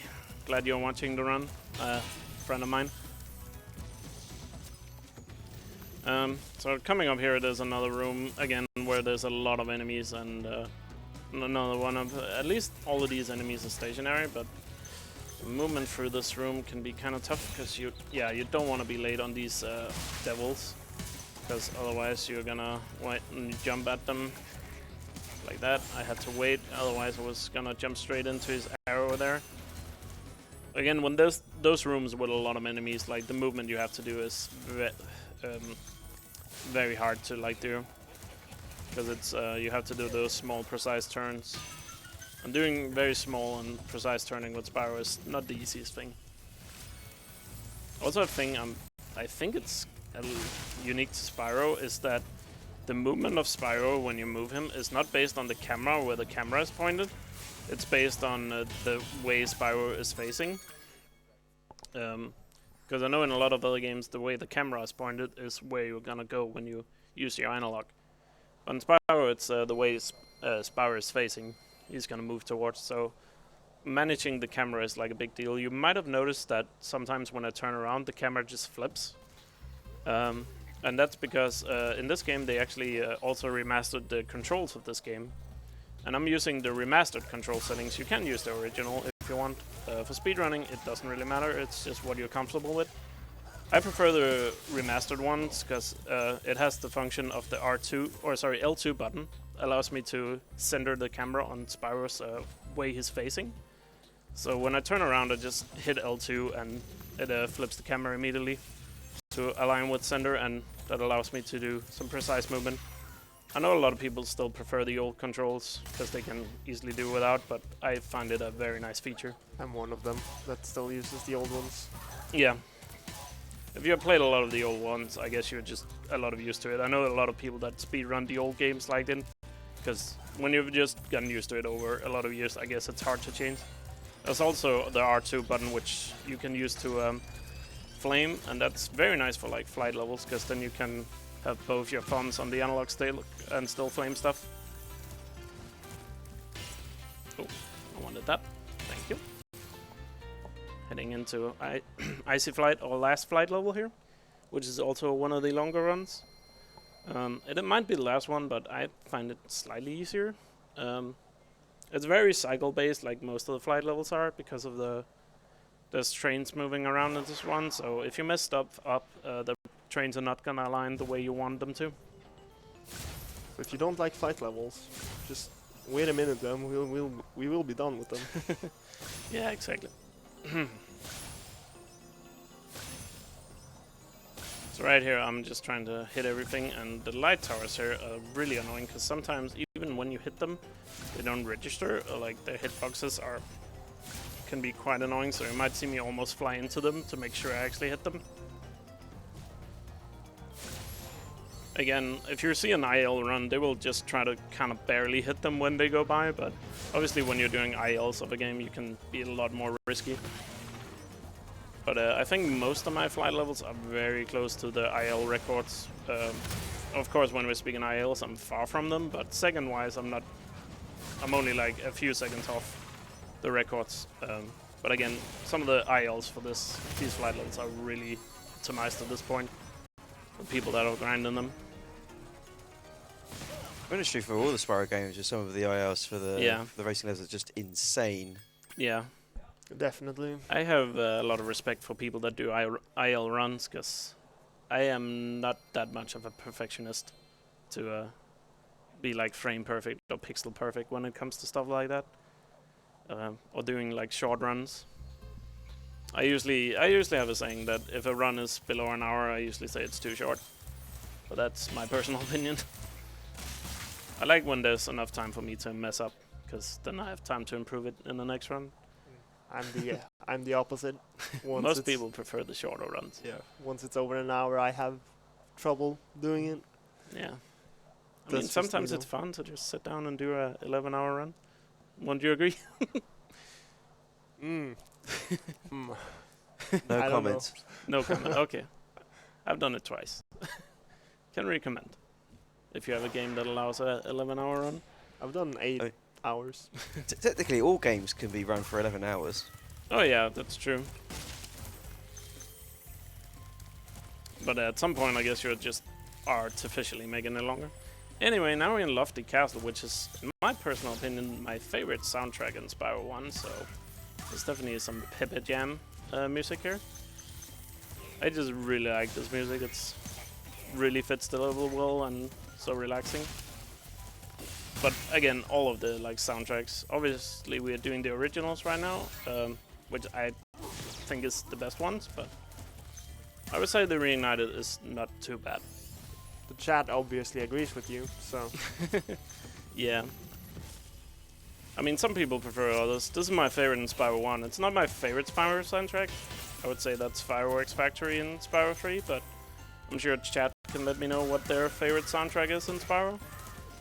Do you have one, Marcus? not really. There's one level in Spyro 2 that I can't remember the name of. I'm not very familiar with 2 and 3, sadly. Yeah, pong on that guy. He's gonna have to go around again. You kind of want to line up your glide there so you can hit everything in a row, but I should have waited a little bit until he was going up again. So there it lines up better, everything here. Also, I think Spyro 2 with the Ripto boss fight is some of the best boss music ever. Yeah, agreed. I just quite like all the boss fights, and both I like the execution and the music. Yeah. I think I gotta give best boss music to Cortex and Crash 1. Crash 1. I Don't really remember that music. I love that. Fair enough. And by the way, if you have any donations, feel free to interrupt. I would say this level is fairly straightforward.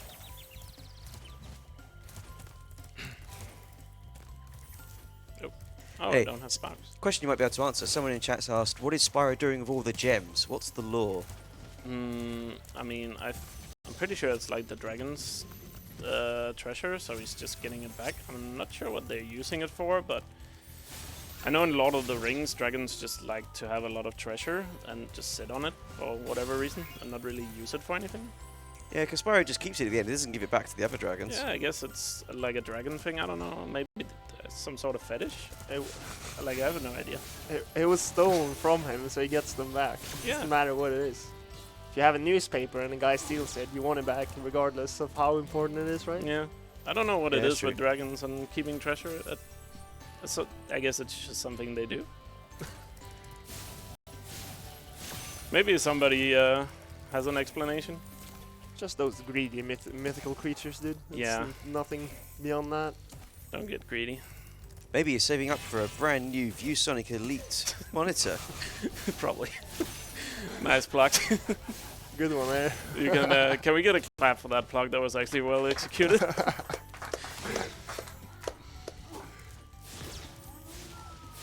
Let's get Sparks back here. Thank you. If somebody can explain what these creatures are. I know some of the OG runners of this game like to call them turkeys.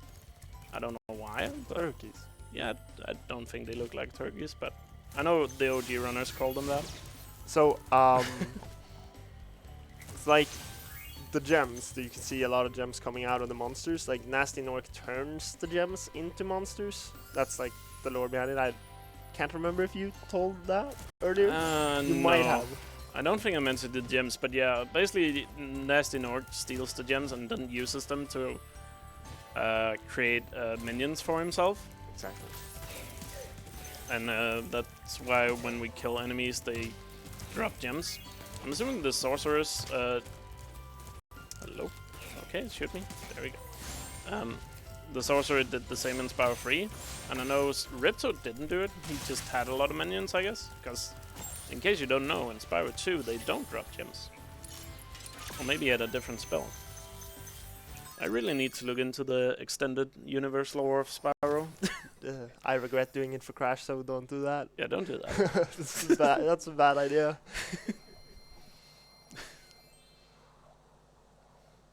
So now we have the final boss left. Not the final boss, but the boss of Dreamweavers are coming up, which is Jax or Shax. I have no idea how to pronounce it. Jack.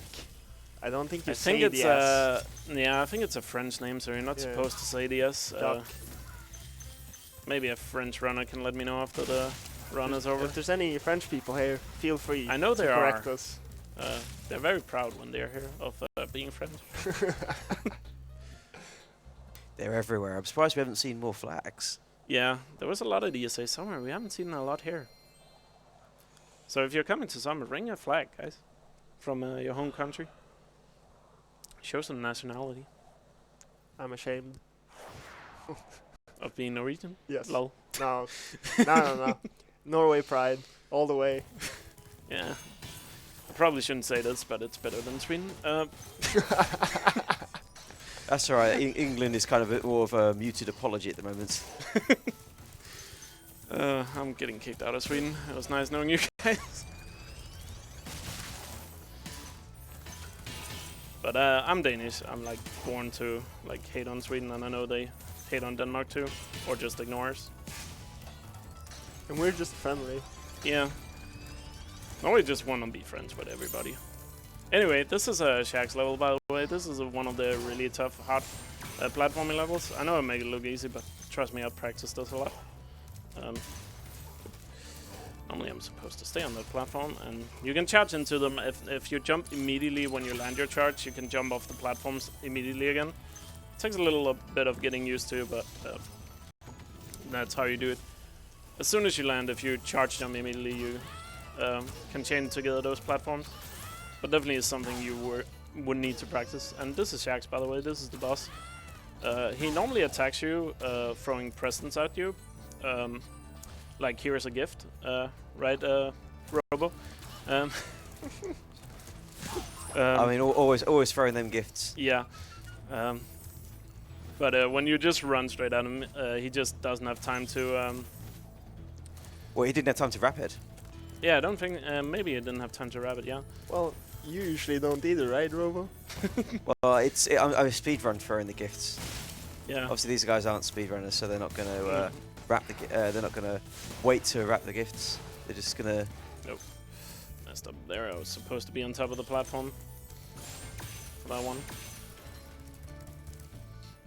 But yeah, when you go that fast, he's not even gonna have that time to attack you. I guess when you do it casually, you go a bit slower and you have to dodge his presence. But if you're fast enough, you can you can get there without him even getting a shot off. So now we're coming up here on the end of the level, and hopefully, yeah, they lined up perfectly. There was I'm pretty sure they're called fools, the guys who flame and they activate the platforms. I flamed them very early there, because that platform actually stays up quite a while, so if you can flame in early and then collect all the gems, it lines up really well.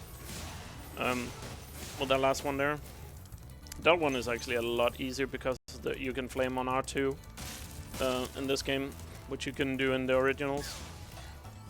Killing those 4 there. I'm pretty sure you get a trophy for doing that on the PlayStation. But on the originals, it used to be harder because you had to do it with the circle, and I'm missing a red gem. That's Yeah, right behind you, I think. Yeah, I think I missed it there. Let's just head back. Yeah, it's right there. Oh well, the glide of shame. Almost bonked on the platform there. Sometimes the platforms just don't behave. Yeah. And again, blame platforms. Yeah, and now we're gonna head into the last homeworld, which is Nasties World, where so this homeworld, all the levels are unlocked except the first one, of course, or locked, not unlocked. My bad. And it's like when we saw back in Artisans, there's these dragon heads, and they're only gonna open when you exit through the return home portal in the levels. So we have to finish these levels at the end portal. But these levels are made very linear, so it's not a big issue for routing. And again, if you have any donations, just let me know. Cool, will do. Yeah, so we don't have long left to meet the rolling air glitch showcase. So, lovely little glitch from Spyro 2. Got $114 left to meet that. Still just enough time, but yeah, please do get your donations in now. So right here, we're just gonna get a lot of this in. This is also the smallest homeworld. I guess it's just kind of like a base for Nasty. Just gonna get a lot of the gems here before entering this level. Because I wanna, when I'm done with Nasty Norg, which is the third level in this homeworld, I want to have all the gems, so the last dragon head opens as soon as possible, which is the one to Nasties Loot, and that's not gonna open until you have 100%. And if you finish with the dragon, the head just opens immediately with the dragon at the end instead of you picking up a gem. Because I've noticed when you pick up the gems last, the dragon head opens like a couple of seconds slower. At least that's my interpretation on it. Because I know some people finish with the gems. Again, that's some people have different routes. And right here, if you use the barrels on those guys, as you see, the gem kind of homes in, so you're gonna see that throughout this level. I'm gonna shoot the barrels at certain enemies, and that's gonna make their gems home in. Not the big guys, but the small guys. It's a big thing at the end of the level here. So this is like the last couple of levels, which are almost got squished. Where basically the tougher enemies are here at Nasties World. Also, fun fact about this game. A lot of the dragons are actually repeated. All the 80 dragons are actually not unique, as I guess we pointed out earlier. Because turns out some of the dragons, after we freed them, I guess lore-wise, they went here and tried to defeat him. So I'm pretty sure Latif was back in Magic Crafters, if I'm not mistaken. And they got here and then they got frozen again. It's only in Nasties, right? I'm pretty sure the returning dragons are only here in Nasties World. Yeah. Because they go here to, you know, try to stop him, Yeah. but obviously they can't because they keep getting frozen, but Spyro isn't. I know the last dragon is copied, or... Yeah, he's, I think it's Maximus from... He's in Peacekeepers, if I'm not mistaken. Is it not? I think so. Gelbin? Or what his name was? I think it's Maximus, or Maximum or something. Yeah. Are probably more correct than what I am. I don't take that dragon in any I mean, I could be wrong. But yeah, essentially there is some story in that. I think a lot of people probably didn't notice that when they first played. Maybe they did. But yeah, it's a nice little touch, subtle hint of story to the game. So here, let's see if the barrels lined up with that guy. It did, so I only have to flame in once, and I keep missing boxes when I try to go in a straight line. For some reason, going in a straight line is sometimes harder. Right here, you can see the barrels here. I hit those guys, and you can see that one of the gems just home in. So I only have to like hit them once, and I can just not having to pick up their gems. And here are the barrels here. You have to be kind of precise. Oh, as you see there, with the way you hit the barrels, because if you're just slightly off, the barrel is not gonna lock onto its target. Like, the barrel has aim assist, but you also have to be pretty precise with what you want to hit. And you can see even there, it flew towards it, but it still didn't connect with the chest again there. There we go. In the original game, it was a lot easier to land these shots. There we go. Because you could basically just hit him from the correct angle and it would just aim in for the correct one. And this game you have to be a lot more precise with it. So in a sense, I guess you could say this game is a little harder with certain subtle things. Oh. Wow. These spring chests, there's like a weird hitbox around those. When you're trying to jump on them, they kind of have a like a ledge to them. And so if you're standing right up against them, it's like hard to jump into it. Let me get some water while I can. And again, I exit through the return home world, because that's gonna make the second dragon open here. And we go into Twilight Harbor, which is one of the most controversial levels in the remaster. Because there was actually a lot of people that didn't like the aesthetic changes they did to this level. Because in the original game, this was like Nasty's army, where they actually had actual machine guns. So, but in this game, they for some reason decided to turn it into Splatoon and give them Splatoon guns to, I guess, keep the game more PG. But a lot of people didn't like that. So yeah, it's one of the. I personally am not a fan of it, because it feels a little bit weird, especially because the guns they had in the original was also cartoony enough with the way they shot their bullets were so slow. To me, it was just felt more like a last level where they had those scary guns. They're still scary here because when you get hit by them, you get knocked pretty far back and they could put you in the water, but like the aesthetic was had more. Whoa! He dropped the barrel as soon as I.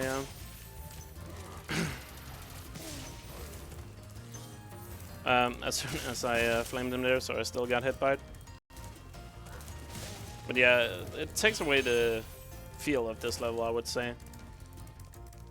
And some people are agreeing with the changes, and other people are like, not really a fan of it. But again, in this level, they essentially have these guns, and you want to jump over their bullets, because they knock you quite far back here. And we actually have to backtrack through this twice here, because first we have to get upstairs here to get all these gems here, so we actually have to suicide twice in this level. Again, we're gonna abuse the suicide mechanic here to get all the gems here. You see there's a middle chest in the back there. You actually have to supercharge that. There's no key for it, or super flame or anything. So this is like a supercharge challenge, because it's actually pretty far. You have to charge for intended strat, I guess. Let's see how this goes. Hopefully I can line up those three perfectly and get a big turn.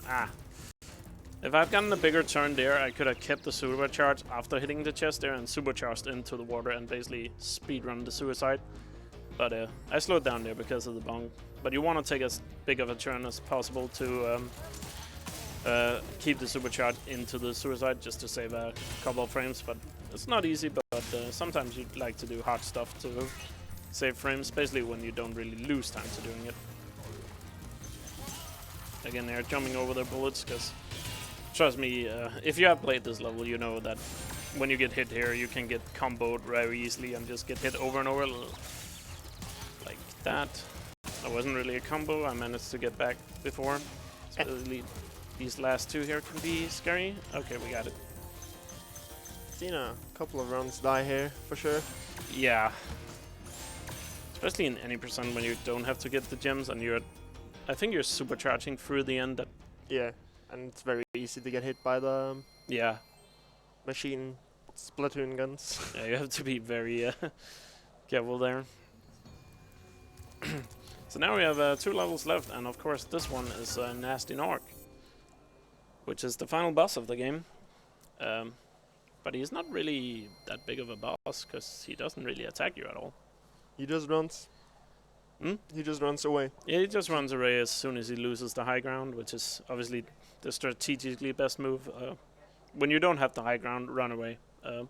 That's how you should go into every battle.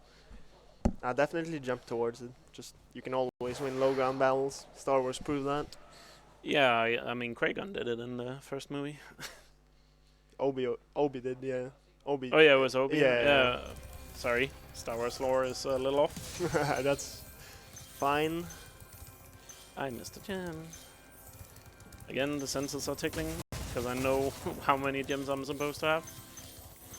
Or I was listening for if everything was homing in. So right here, in order to get up to Nasty, who is on this platform, we have to get 2 keys, which lowers the platform. And so you chase down these thieves, and if you do it really well, you can do it while collecting all the gems here. But if you mess up, you kind of have to chase them pretty far around the entire thing, so that's usually a big time loss if you do. Also, had I had yellow sparks, I would have charged into that fireworks chest there at the end. Ooh. Fireworks chest there, instead of having picked them up there, but when I only have blue sparks, I just flame the chest and come back for it later.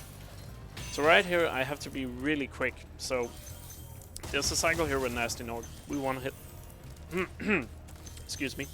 Because you're gonna see me leave gems behind, and that's because in this game, it's not possible to get all the gems and hit Nasty Nork when you chase him down here, because he doesn't attack you here, he just runs away if you are too slow. In the older game, you could get all the gems because he would attack you once before he would run away, but in this game it's different. He's not attacking you here. And that's why I'm leaving gems behind, so I can make that cycle before he starts another lap here. Because then I only have to do 1.5 lap instead of 2 laps going through this. And I should have 400, nice. So now we can go for the kill and make some toast. And this last platforming section, this is the heartbreaker in any run if you mess this up on PV pace. I'm sure a lot of Spyro runners will attest to this. I've seen a lot of runs die here. Good thing about the remastered games here, or Reignited. By the way, let's hear the catchy line. You're toast, Nork. The good thing about the remasters is they made the credits skippable. In the original game, you had to do a skip in order to skip the credits, which is one of the toughest skips called credit skip. Because the credits in the original took like 2.5 minutes, I think. So if you... oh, Magnus is his name. Completely forgot that. Yeah. No correlation. So yeah, again, the last dragon there, he has unskippable cutscene, but just like Nestor at the start of the run, if you are on an upwards momentum when you hit him, you can skip the cutscene by pressing triangle. I'm not sure why it works, but it works. Now in Nasties Loot, which is the last level where we collect all the treasure, because now we have 100%, and now we need the last 20. And we can fly. Yeah, this level has unlimited flight, but in the remastered here, it's you have to unlock doors, and the more doors you unlock with these keys from the thieves, the more altitude you gain. In the original game, you had to just get to a higher point and you could jump up. In the remastered, it's dependent on the doors. So as soon as I open the door, I unlock the next level of altitude in this. And essentially the end of the level, where the run is gonna end, is at the very top of the level. So I'm just going and getting all the gems while collecting the thief's key here. And right here we are gonna again abuse the fan chest here. Now you're actually gonna see it hit the thief. And you can see there the top of the fan chest flies off and hits the thief. And that gives me the key instantly instead of having to run around in a circle chasing him down. And now there's 2 planes left, which can be pretty tough if you try to chase them. The first one is fairly easy if you do it like this. Just fly around from the back, because for some reason he's not turning around. I'm pretty sure in the original, if you tried to do this, he would just turn around and fly the other direction. And here he doesn't. And here I want to hit this rocket without landing, so I got it. You kind of want to hit that thing at an angle so you don't bong on it, but you can still stay comfortable. And right here you want to flame right here. Oh, he didn't. I think it was too low there. There's a plane right there. What, another thief? Oh, no, he did fly. That's bad. I have to chase him. Okay, so I completely messed up there. I think it was too low, but he still flew, so now I have to chase him down.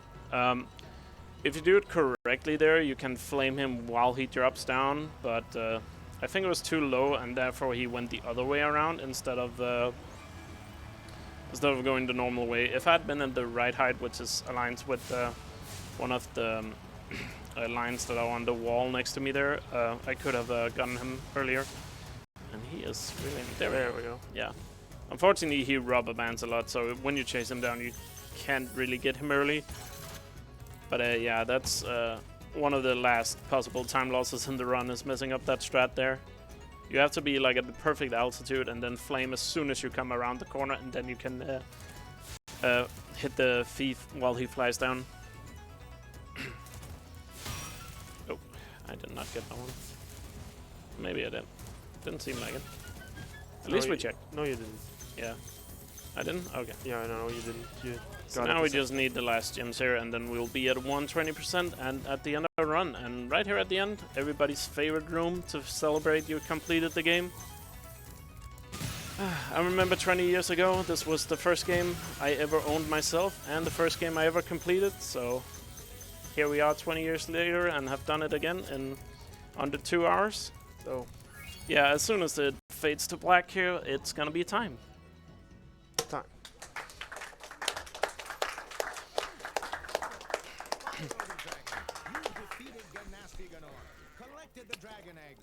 Very good.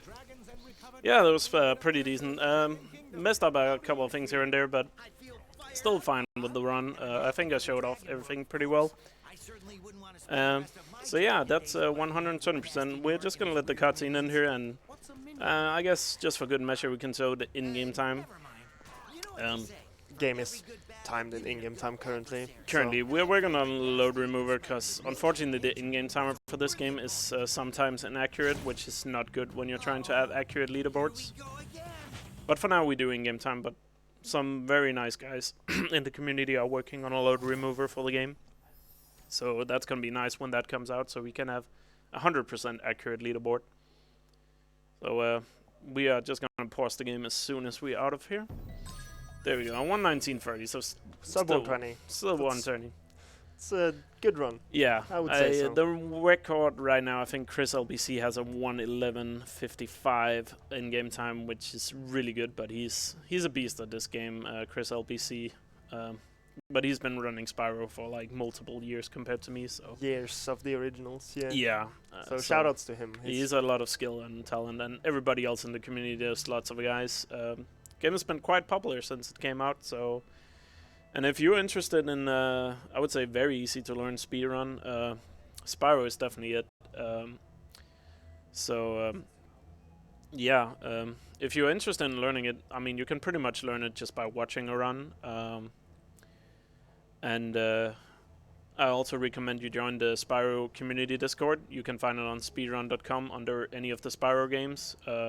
If you're not familiar, speedrun.com, that's where you can find pretty much any speedrun community for any game. It's a very good website. You should check it out if you don't know it.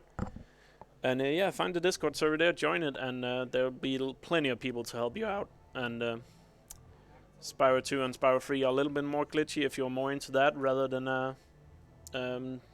pretty much vanilla gameplay run like Spyro 1 just was.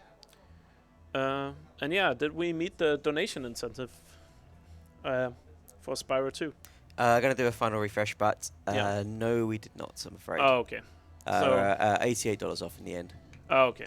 It's fine. But if you want to see the roll and air glitch, which is used in speedruns for Spyro 2 and a little bit in Spyro 3, as far as I'm aware, I don't run 2 and 3 myself, but if you're interested in those, there's a really good video on it by a Spyro 2 runner named EasyScape. You can check it out on his YouTube channel.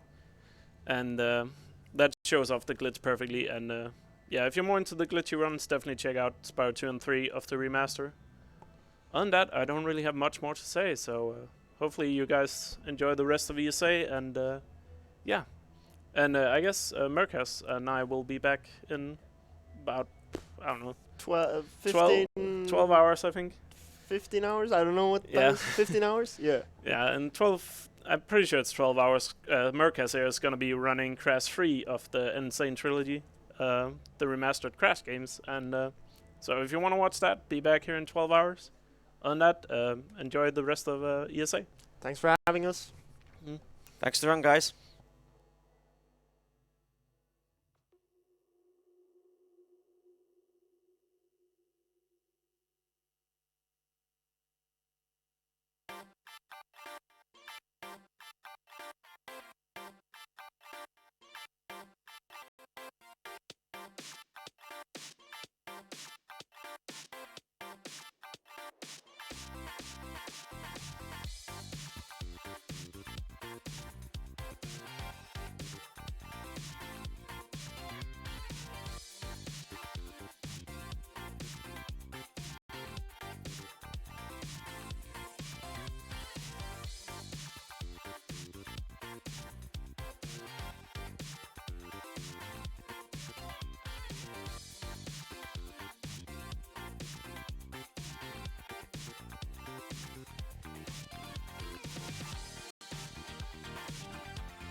Welcome back to ESA Winter 2019.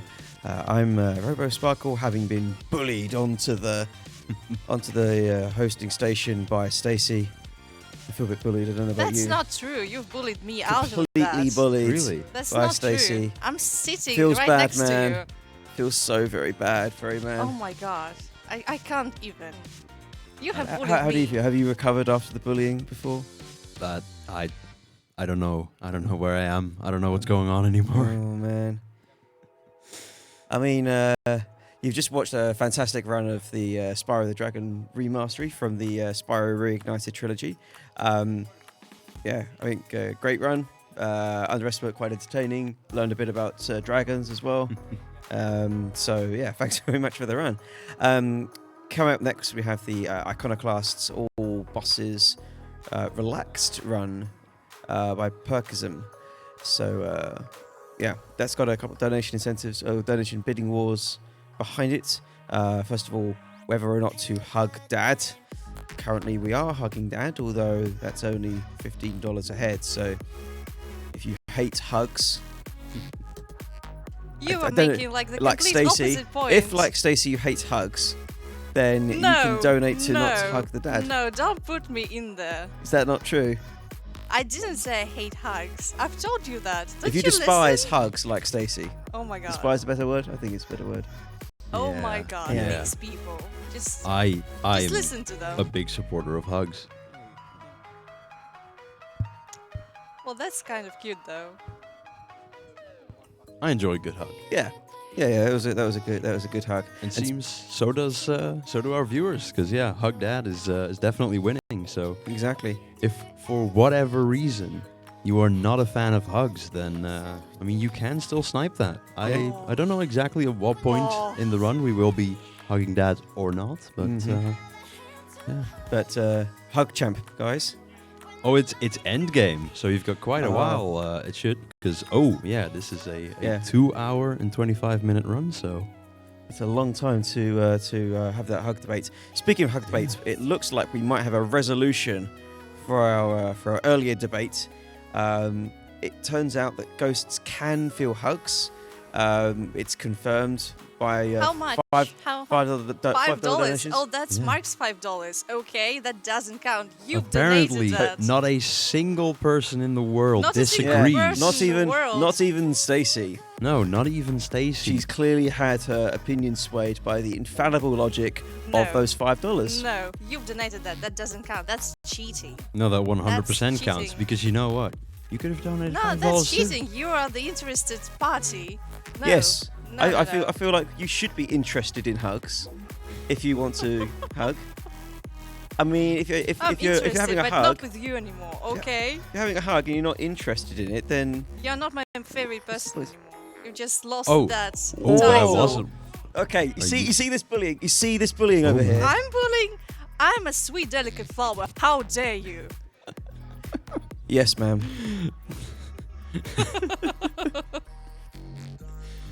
Oh my, oh my. So, yeah, that's, when are we going to close that one, you think? I mean, it's kind of been confirmed, so we can kind of close it at any point. But You can't close it now, though. can we? I mean- No. I mean, It's still if we close 0-0. it, then that basically confirms that ghosts can feel No, hugs. I'm not allowing you at the station. I'm sitting here all day Yeah, and not well, going up. That must be why she put herself in this position. She's the Yes, only one. exactly. She has the power Yeah, now. she's the only one that can close it. Yeah. Now I've learned power What are you grab. going to do about that? You can't Cool. fight me. You Well, can't what do we are going to anything. do You is we're are going to start the powerless. Iconoclasts run, and we'll continue the hug debate throughout. Possibly, I don't know. Depends what Perkins wants to talk about. But enjoy. Enjoy.